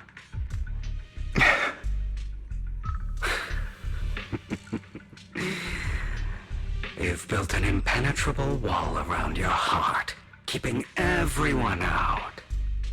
Of course you are right to do so. No one in this world can be trusted. Always. All you'll receive is hatred from your own blood and no love. Suspicion from your companions, and betrayal that comes all too easily. But the most ridiculous thing is that you want them to trust you. You stay silent and long for them to notice your suffering. You yearn for your companion's understanding and trust. Idiot. That's why you are incapable of exploiting them for your own ends. You care about their safety even more than your own. But remember, only the weak need companions. And we are children born from hatred. We are different from them. I will never be like them, and I don't need to be. Come, let me show you what powers we can wield. But you are me, and I'll never lose to myself.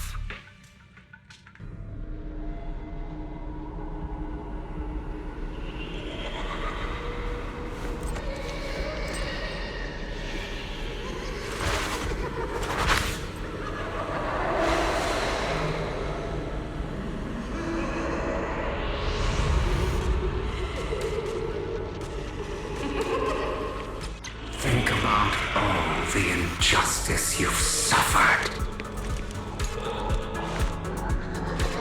If you choose to forgive, you're betraying yourself. You know that. Letting you consume me would be the real betrayal to myself.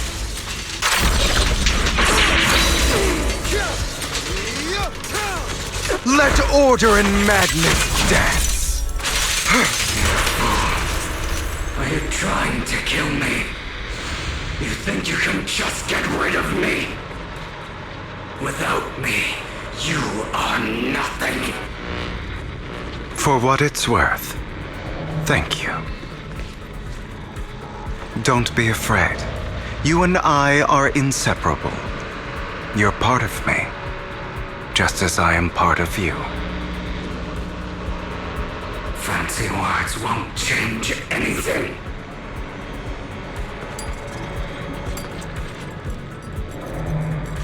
No. It's not just platitudes. I finally understand now. Some pain only fades when it's seen, when it's accepted. So I won't fight you anymore. I won't hate myself anymore. Weakness, hatred, malice, strength, forgiveness, justice.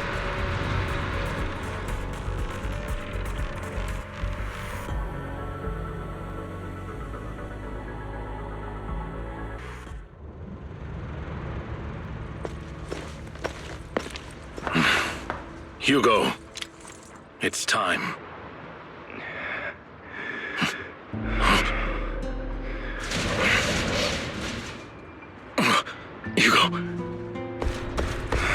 Hugo, you... Did I scare you? I made it through. I won. No praise for me, my dearest partner.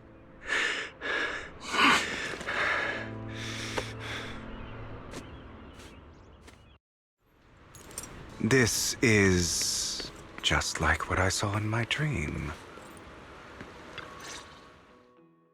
Ah, my former partner.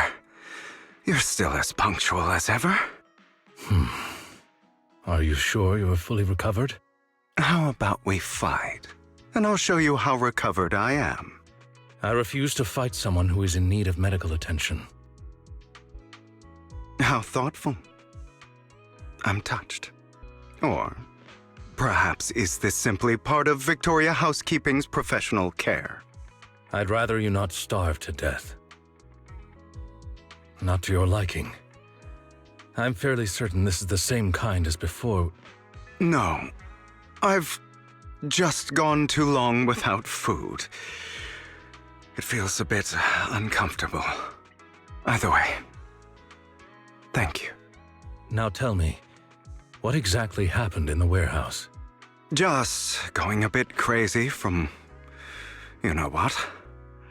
Were you expecting anything else? But I did have a very long dream. A dream about many things from the past. If I had to put it into words, it would be like giving myself psychological therapy. You seem like you could benefit from some too. How about it? Want to book a session with me? Trust me, I'm a pro. Seems you really have recovered. Well, of course. I'm feeling pretty great right now. Like I could argue with you all day on every petty detail of who exactly was in the wrong back then. I wanted to ask, what you said about Mockingbird before, when you faked your death, was that part of the act? Oh, you mean the part about how Mockingbird has never really changed anything or saved anyone. I didn't expect you to still be so hung up on this. Interesting. After all, it was you who chose to betray Mockingbird. To betray me. Just as I said before, I never considered Mockingbird a failure. Perhaps Mockingbird deviated from its origins, but it has its value. You shouldn't reject the things you've done. Or Mockingbird. I have contemplated this before. Yes. Mockingbird has helped some people and has genuinely managed to cause trouble for those who abuse their positions of power for evil. Yet those in high positions still possess immense resources, and the people we helped remain destitute and suffering, willing to become slaves to those in power for scraps. But just as you said, even if what we did was childishly idealistic and flawed, as little as we actually achieved, even the slightest change is by no means meaningless. Nothing holds more value to me than Mockingbird. All right, let's catch up later. I still have things to do and need to wrap up my plan. I thought you would rest up first. As much as I would prefer that. My dear uncle and the Exaltus fanatics likely would not give me such an opportunity. If all has gone to plan, the fish will have taken the bait already. And if everything goes very well, I'll soon have solid evidence of the Ravenlock family's crimes. Well then, thank you for your assistance, former partner. Let's part ways here. I'll go with you. Lycon, surely you don't think that because I just recovered, I'm too weak to deal with those useless fools. Hartman's actions will disturb the safety of New Eridu. As I serve the mayor, I should intervene. Very well, whatever. Let's go. And don't slow me down.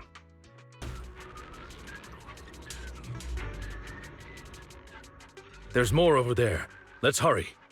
It's different this time. Don't rush in. Let's listen in on what they're saying first. I still need more direct evidence to ensure the plan is absolutely foolproof. The compensation you promised. It's all real, right? All we have to do is follow you into the hollow for some simple tasks, and you'll give us a huge sum of dennies. It sounds real suspicious. Shut your trap. You keep yapping and asking questions. If this is all so suspicious, why were you so eager to sign up for it? Because I don't have a choice. My daughter was previously caught in the hollow disaster and suffered severe corruption. The treatment costs have completely drained our family's savings. So that's why... It's the same for me. A serious illness at a senior age. I need the money. Who would risk taking a job like this unless they were desperate? I'll do it. No matter how suspicious. As long as I can get paid, I'll do anything. Even risk my life! Wait, you people from the Ravenlock family, you're part of a big company in Tops. You wouldn't go back on your word, right? Don't worry, you'll get every denny you were promised. But before we start, you all need to take this medicine first.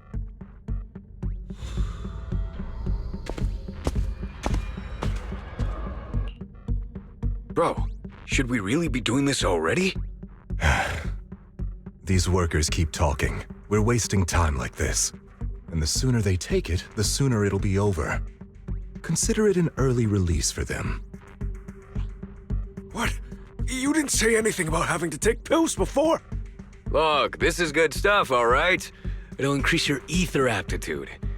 There's tons of people who'd kill for something like this.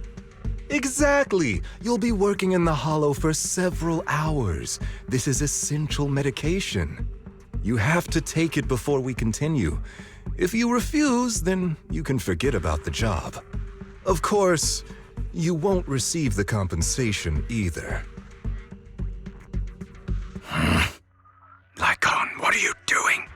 Rescuing those workers, of course. There's clearly something off about those pills. We can't let them take them. Now is not the right time. As I said, we need more evidence to ensure the plan works. And as I said many years ago, you can't exploit innocence to achieve your goal. So that's how you see it. If that's not what you want me to think, then explain everything to me. All right. It's a little complicated, but simply put, these workers will be fine. Of course, it's your choice to trust me or not. But if you try to rush in, I will stop you. I trust you. All right. That's the evidence. Now we can go and beat them into the ground as much as you want. Don't forget, you owe me an explanation.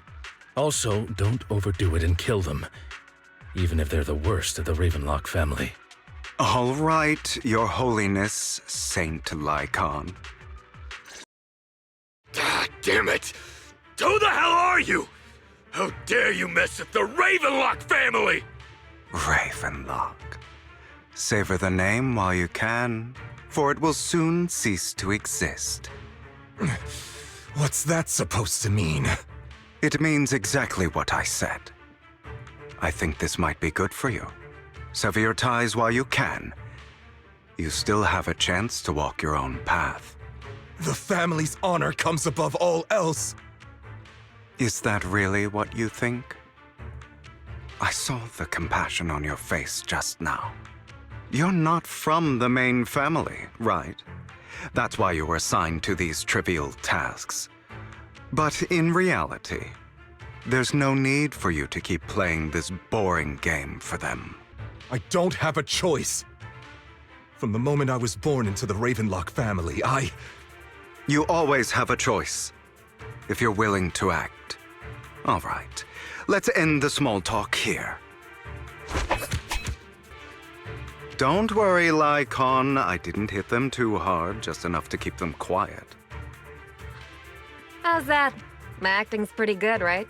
As always, a certain someone should take some lessons from you. I'll leave the rest to you then. Okie dokie. Okay, now can you tell me exactly what's going on here? As you can see, that worker just now was actually an informant of mine. The pills were swapped out with vitamin tablets. Outside of this batch, some workers have already taken the actual substance Hartman has. But rest assured, the antidote for it is already in development. I found the best in the field to help, and with the data I collected before, we should have results soon. I wanted to ask. The reason you decided to lock yourself in a room and endure the effects of the drug, besides getting evidence, it was also to collect data on this drug in order to create an antidote, correct? It seems you're not completely beyond hope. I thought you were just being stubborn. Sometimes I wonder if you know me at all. Then, I have one last question. Why did you never tell me any of this back then? The truth is, I heard everything. That entire conversation between you and Jack. Before he passed away in that small attic, when Jack called you aside and gave you those warnings. When he told me you might go down the wrong path? That's right. You never said anything. What would I even do? Scream and rage over your suspicions, or get on my knees and beg for you to trust me? You know there's no way I'd allow myself to do such a thing. Besides, back then, even I was confused about myself. Jack, he... It's all in the past. You don't need to explain anything to me. Enough. We should get going. If we're going to reminisce over the past, we should find a more suitable location. Lycon, that incident back then, I didn't do it. It was a scheme Hartman devised to take over the family. It was Hartman who killed my father, too. I only discovered the truth long after the fact. I did indeed attack my father, and I thought he was dead. But he wasn't. I couldn't kill him. And even before that, if I hadn't hesitated, none of what followed would have happened. Even now, I still think they deserve death. But I no longer care to personally deliver that fate. They're beneath me, and I have more important things to do. You... I know we may never agree on that point, Lycon. I once wanted to fight against those ugly truths that defined me, but I discovered that the more I rejected them, the more painful it became. So, I could only accept that crazed, hateful, and malicious side of myself. As long as I know I will never become like my father, like Hartman.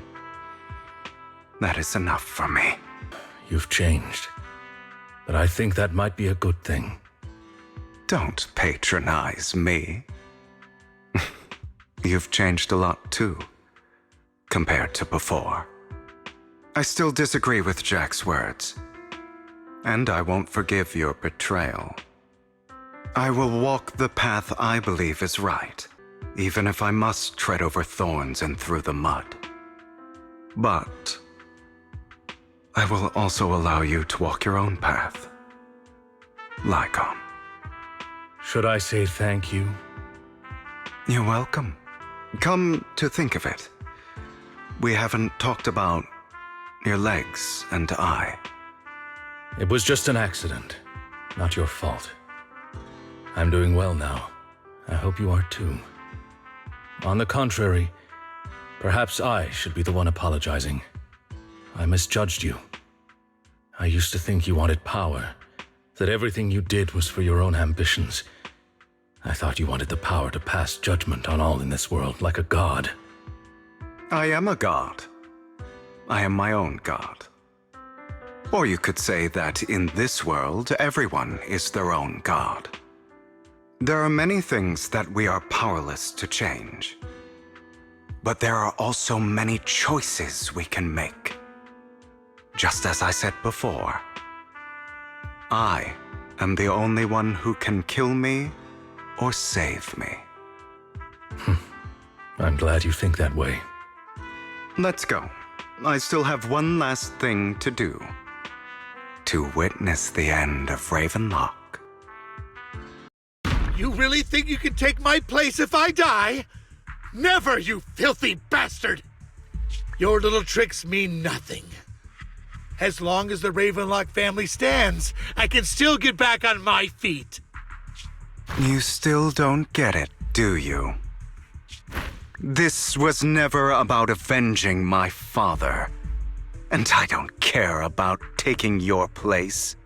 I didn't come this far just to kill you. That'd be pathetic. Right on cue. Why don't you take a look at this, Uncle? On behalf of TOPS, I'd like to clarify that we had no involvement in the Ravenlock family's actions. TOPS is officially terminating all partnerships with the Ravenlock family. Effective, we will have no further affiliation with them. Are you crazy? What the hell do you get out of ruining the Ravenlocks? You want to be a petty thief forever? Thief? Oh, Uncle. Allow me to reintroduce myself. I'm the name people whisper about. The one who robs the rich and gives to the poor.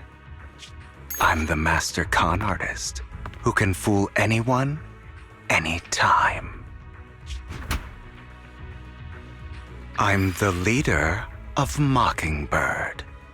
The one who turns every headline into my own stage. I have friends who'd catch me if I fall, partners who'd shed tears for me, and allies who always have my back. I am Hugo Vlad. You're the one who needs the Ravenlock name. I never did. You ungrateful bastard! You should have never been born. You flatter me. Same goes for you, Uncle. You've done well, Vivian. You had better give me an explanation. And here I thought this would be a touching reunion. What's with all the anger? Hugo, I'm a member of Mockingbird too. And I mourned your death. Listen, Vivian. I don't want you or the people you cherish to get caught up in danger because of me. I've always been selfish, so I don't hesitate to use you all as variables in my plans. But it is because I am selfish that I also don't want my failures to affect my treasured companions. In any case, if you were in the same position, would you not make the same decisions? Lycon's taking care of everything outside. We should go. Also, Belle, thank you. And I'm sorry for the whole act where I threatened you. It was the only way for Hartman to drop his guard against you and leave you be. I, Hugo Vlad, am forever indebted to you. Master Proxy, although it is late, there is some important intel that I must give you now. So, Lycon, you knew about Hugo's plan to fake his death? I was simply playing along. After all, I could not determine whether Hugo's plan would pose a threat to you. You are a student of the mayor's late friend, and I am obligated to protect you. You still have that habit of finding awkward excuses when you're embarrassed. Mr. Hugo Vlad, if you have any important intelligence to share, please do so with haste. I need to return to rest before midnight.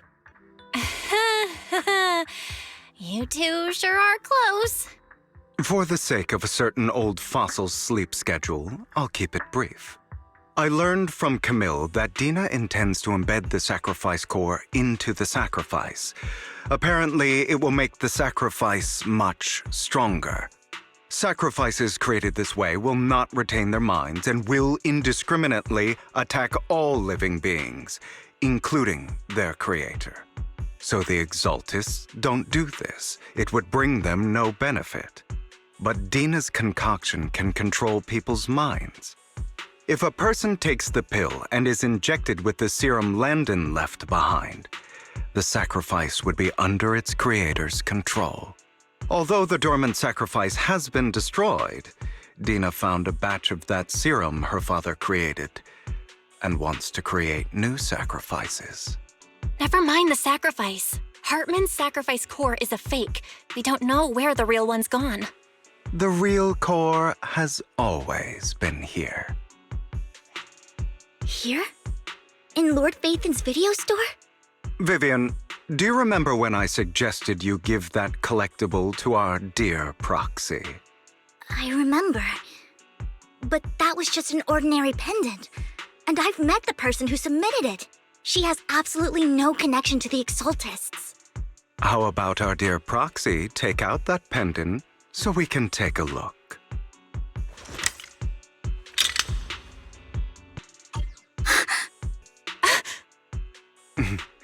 I'll take your surprised expressions as a compliment for my little trick. I will hand over this core to the mayor as agreed, since he fulfilled his promise to protect Vivian and the manager while I was pretending to be dead. I won't go back on my promises. No wonder the mayor would promote rhetoric favorable to Mockingbird. I can't believe I thought he was actually being sincere.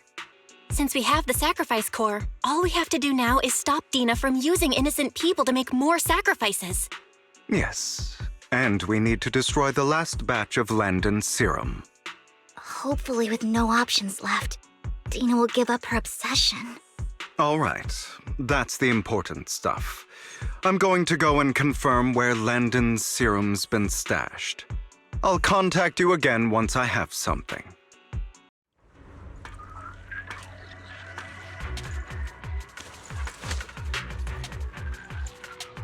Landon's stash should be somewhere nearby. In position. I did some digging. Some of the missing workers were brought here too. Don't get hurt. Perfect opportunity. Dina's getting ready to make her move. Don't worry, we'll clear them out.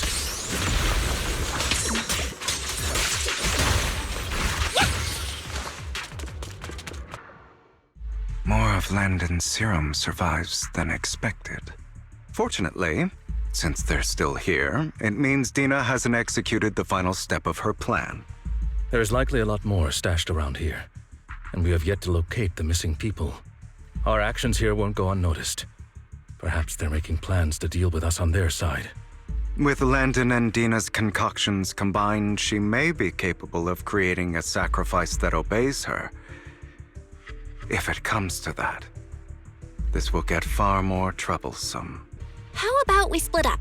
Hugo and Lycon will destroy what remains of the substance around here, and Vivian and I will go search elsewhere. Very well. Let's go with your plan.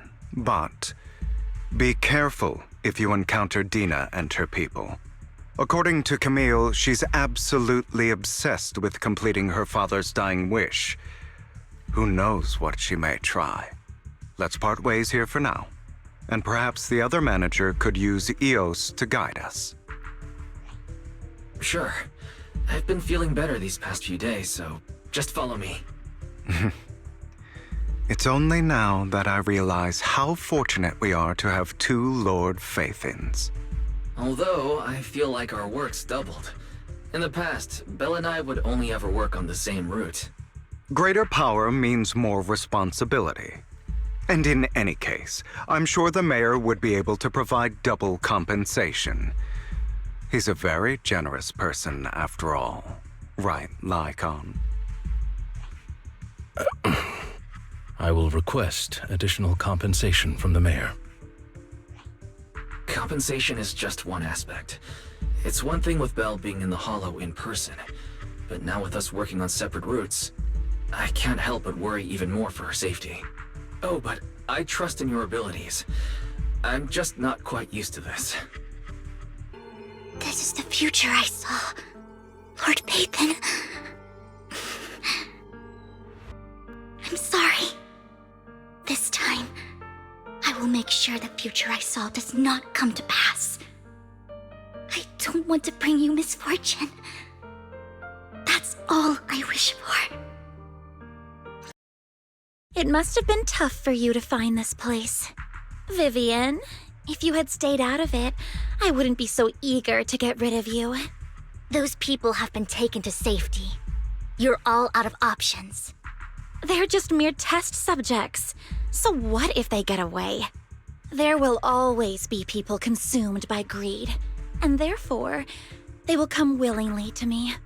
In any case, what are a few sacrifices in comparison to the completion of Father's grand ambition? Dina, you deceived those people. They didn't come willingly to you. You tricked them, just like Landon did back then. Deceived? Father gave hope to those who had everything taken from them by the Hollows. Vivian, you once rejoiced at the hope Father offered you, too. Before Father took you in, you were no more than an omen of disaster that no one wanted. It was Father who gave you shelter and a purpose for existing. Do you remember the first time you bestowed a blessing under Father's guidance? How did you feel when that person looked at you with adoration and gratefulness? That was the first time you felt hope. Like your existence had a purpose, right? Don't forget that it was Father who, through what you call deception, gave you hope. And you, what have you done? You basked in Father's attention and everyone's adoration, only to destroy everything. Do you think that by leaving the Exaltists, those people will live better lives? Of course not. Those who suffered under the Hollows will only continue on as walking corpses, without the hope Father gave them. Do you really think you're some sort of savior, Vivian? In the end, you're just an ungrateful brat who brings misfortune to those around her. It was you who destroyed everyone's hope. Not everyone wants to live in false hope, Dina. You say it's because of greed that people willingly become your sacrifices. Perhaps those people aren't entirely virtuous. But that greed is just wanting to live a better life beyond the Hollows. What you and Landon have done was never about giving people hope, but exploiting it. Stop lying to yourself. Deep down, you know what Landon did was cruel. No. Back then, when Landon wanted to inject you with the serum, the fear in your face was as plain as day. I saw it all clearly. If all of this is as righteous as you claim, then why did you make such an expression, Dina? Don't look at me with such pity! Father did nothing wrong. All of this is to make something of the Hollows other than disaster. That's everyone's only hope. Dina, it's not too late to stop. Stop living in this lie. You know what would happen if a sacrifice loses control and escapes the Hollow. It's not the Hollows that are to blame for those people's deaths, but the hope you keep talking about. That will cause more despair and claim more lives. That is merely the necessary sacrifice to accomplish a greater goal. No one deserves to be a sacrifice. Your hypocritical magnanimity disgusts me. I can always go and get more test subjects if they've escaped. And I will be able to replicate Father's serum with enough time. With you gone, I'll be able to complete Father's gift to the Creator and fulfill his last wish. Camille, release the failed subjects. Lady Dina. Camille, are you going to do what you did before? You keep saying you'll follow the Creator, but it's all lies. Lady Dina, The Hollows took my family from me. I understand that there's no way to get back what I've lost. It was Lord Landon who told me that the Creator would guide me. One day, Hollows will no longer be disasters. Everyone will be able to survive inside them. I look forward to the day when this hope becomes reality. I watched you grow up, and I know that you've always looked up to your father. He gives you hope, and I destroyed that hope with my own hands. I know the pain of loss, so I've always felt guilty. I want to atone for the hope I destroyed. But Dina, I don't want to ruin more lives, and I don't want to continue watching you destroy yourself. Vivian is right. Not everyone wants to live in false hope. So, please, stop. Camille, are you abandoning me too? I'm not abandoning you.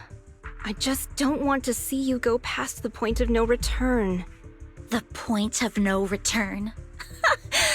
I passed that point ages ago. No, Dina. You can still turn back. I'll be your way back. Where are you going, Camille? I made a deal with Hugo and the mayor. If someone needs to take the fall for this, let it be me. I did it. All of it. I've been forcing Landon's only daughter, Dina, to research how to create sacrifices.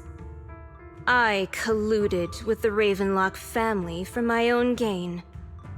Everything Dina did was under duress.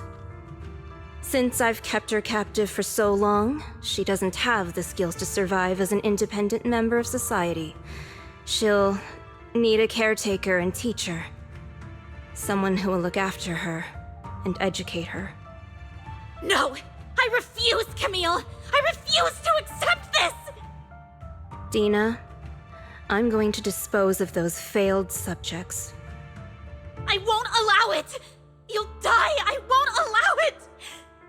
You can't leave me. I command you! You've always followed my orders, and you will follow them now! It wasn't your orders that I've been following. My younger sister, who was stolen from me by the Hollows, also had such beautiful red hair. When Landon told me the Creator could bring me hope, you were standing there, right behind him. I was certain, then and there, that this was the hope the Creator had given me. Start over, Dina. You still have so long, so much time. You'll make friends, find people who love you, and make many beautiful memories. That's not what I want! Camille, you're not allowed to die! I won't allow it! I won't allow it! Goodbye, Dina. And I'm sorry, Vivian. I'll leave the rest to you.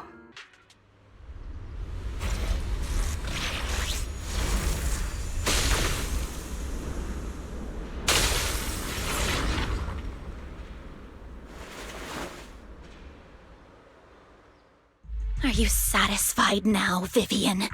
You were the one who brought yourself to this point. You're saying this is all my fault. Losing my father, losing Camille. I wish you had never come into my life. At first, when Father brought you home, I was happy. There are so many Exaltists, yet Father never allowed me to get too close with any of them. I never had any friends either. But when Father brought you back, he told me to take good care of you, that you were my first friend. I was also so happy the first time you took my place in helping Father select a person to receive the blessing, because it meant you were different from all those other people. You could stay with me.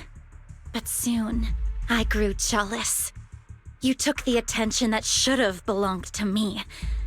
You even took Father's love from me. It's only because of my ability that Landon... I know, but Vivian, jealousy is something you cannot control. Of course, the same goes for fear and hatred. I was terrified that one day you would look at me and shed tears. I knew if that day ever came, Father would not hesitate to force the blessing upon me. And when that day did come, I hated you for causing my father's death. Tina, you knew everything about what happened back then, so why are you still defending Landon?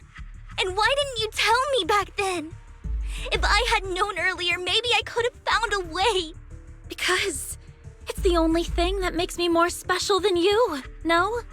It proves I had Father's trust. I was more useful to him. Vivian, you said you wandered without a home ever since you were young, hated by anyone you encountered. You were happy to gain recognition from everyone and help Father when you were among the Exaltists. But in the end, you discovered you were being used, so you felt betrayed and hurt. Then, what about me? All I ever had was my father. I've never known a life outside of the Exaltists. Ever since I was young, my only purpose was to help Father select who was to be blessed. The only purpose I had was my father and the Exaltists. I've never been taught anything else, Vivian. It is what little value I have, and have ever had. In the end, you took even that from me, and completely destroyed it. You think you're doing good and fighting evil. You've only managed to affect a small part of your world. But have you ever wondered if maybe that's all there is to my world? I never wanted to hurt you. You were also my first friend. And that's why I wanted to save you back then. Save me? You and Camille all talk about saving me. Why don't you understand? To me, loss is so much more painful than death. Tina, you can start over. Everything Camille did was so you could live on.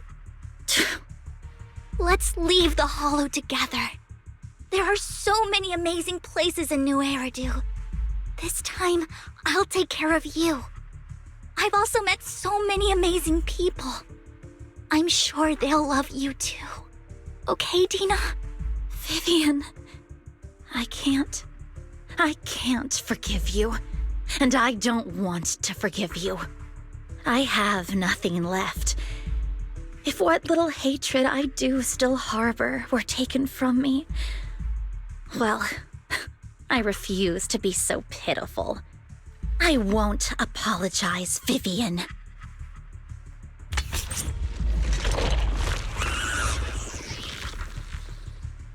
I don't want to hate myself, so I can only hate you for killing my father, and hate Camille for leaving me.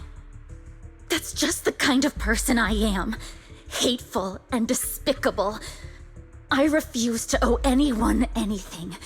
I refuse to feel regret. I won't. Vivian, I will keep hating you. I will take all who are precious to you. I will also hate Camille, so I won't do as she wished and start a new life. Vivian, if you had never existed, if I had never, you would be... Lord Phaethon, please do not interfere. She was my first friend. I'm going to bid her farewell.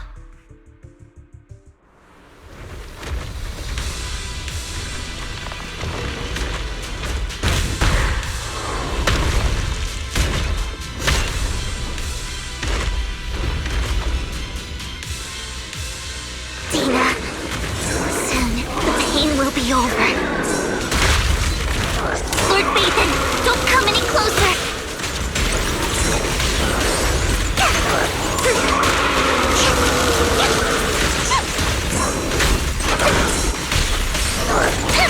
How dare dares get between me and Lord Phaethon?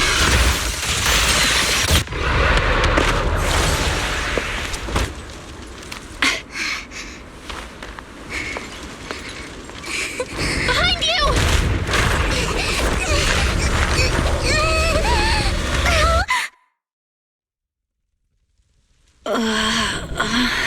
What happened? What the?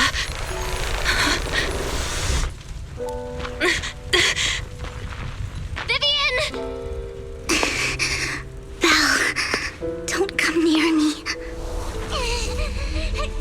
This is my own choice.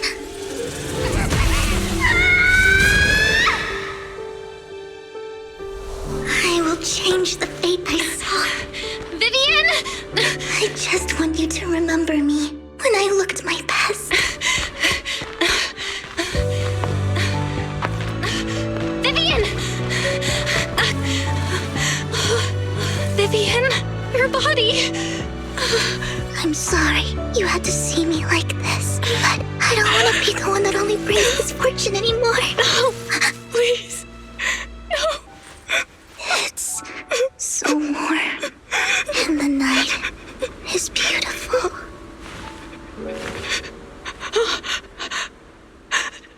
Vivian?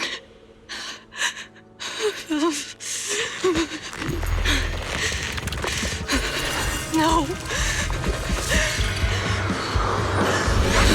It can't end like this.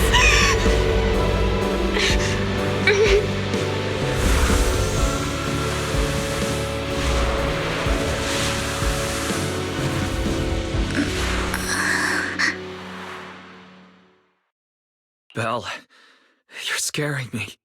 Belle, I'm so glad you're awake. What happened? I remember Vivian and I... Wait, where's Vivian? She injected herself with Landon's serum. Hugo and Lycon brought you out of the hollow. You were in a coma and... I'm so glad you're safe. And you said Vivian used the serum on herself? But she looked fine to me, barring a couple of scratches. Hugo sent a message earlier saying he got her checked over, and she was all right. Can you recall what happened? The situation was dire, so Vivian used the serum on herself to defeat the ethereals. I saw the crystallization process starting to occur. And then I can't describe it, but I think I saw something. At the time, all I was thinking about was wanting to remove the crystals from Vivian. I don't even know what I did. But then I passed out, I guess. What happened after that? When I led Hugo and Lycon there, it was just you and Vivian lying on the ground. We didn't see anything else. Never mind that for now. Belle, do you feel any discomfort? Just a bit dizzy. For tonight, just get some rest. Hugo and Vivian said they'll come over tomorrow, so we'll discuss everything then. Okay. Good night, then. Lord Phaethon! How are you feeling? No headaches? Leg pains? Heart palpitations? Loss of appetite? Vivian? I was just so worried. Sorry. Anyway, Lord Phaethon, I'm so glad you're okay. What happened this time was all my fault. You only became an ethereal to defeat Dina. If it weren't for you, neither of us would have made it out alive. So, what happened? Belle said she saw the crystallization process start, but I didn't see anything through Eos. Hugo, Lycon, did either of you guys see anything strange? Allow me to explain. Miss Vivian told us what happened after she awoke, and the mayor arranged a full medical checkup for her. Based on the results, Miss Vivian indeed shows mild corruption sequelae. But if the crystallization process had already started, the lingering effects should be far more severe. To be precise, if the process had already reached the point of mass surface crystallization, it should have taken no time at all to become an ethereal. So, the mayor theorizes that it was the etheric energy within Master Proxy's body that affected Vivian's condition and the surrounding etheric particles, causing Vivian's corruption to recede. Essentially, corruption is a reaction between the etheric particles inside the body and in the surrounding environment. Therefore, it's not necessarily irreversible, just that currently our mainstream method of defense is prevention. How come I didn't know I had this ability? How's it even possible for me to influence other people's etheric particles? That makes it sound like I can manipulate etheric energy at will. Master Proxy, you are special. This is a gift your teacher left you. Our teacher? So this has to do with her? I don't know all the details, so I cannot explain everything to you. My apologies. However, Miss Yixuan might be able to answer some of your questions. She will visit you sometime soon, so please feel free to ask her any questions you may have. She has quite an eccentric personality. If she causes you any inconvenience... If she causes trouble, can I file a complaint about her to you? Master Proxy, you have always been a people person, so I trust you will handle things just fine. That just makes me more worried. In any case, the mayor has asked me to give everyone his most sincere gratitude. Unfortunately, the mayor could not come personally, but has promised everyone a favor. Provided it's within his means, he will offer his unconditional assistance once. There is no time limit on this favor. Unconditional, What if I wanted his position as mayor? If that is what you desire, then the mayor and his subordinates will be first in line to vote for you in the next election. As for the other votes, you'll have to work for them on your own. But should you assume office, I hope you take full responsibility for handling all day-to-day matters and lead by example. By sheer happenstance, the mayor has provided you with a copy of his current assignment, the City Waste Sorting and Processing proposal. Old fox. Well, can I request Lord Phaethon's? The mayor imagined you might ask. I have prepared all the necessary documents, and the ceremony expenses will be covered by the mayor as a gift. As long as Master Proxy agrees, we can sign and process the documents immediately. But this matter requires mutual consent and cannot involve coercion, confinement, or one party's lack of consciousness. Stop! I would never do that to Lord Phaethon! Probably. At least not today. As for you, Master Proxies, the mayor has some sense of what you desire.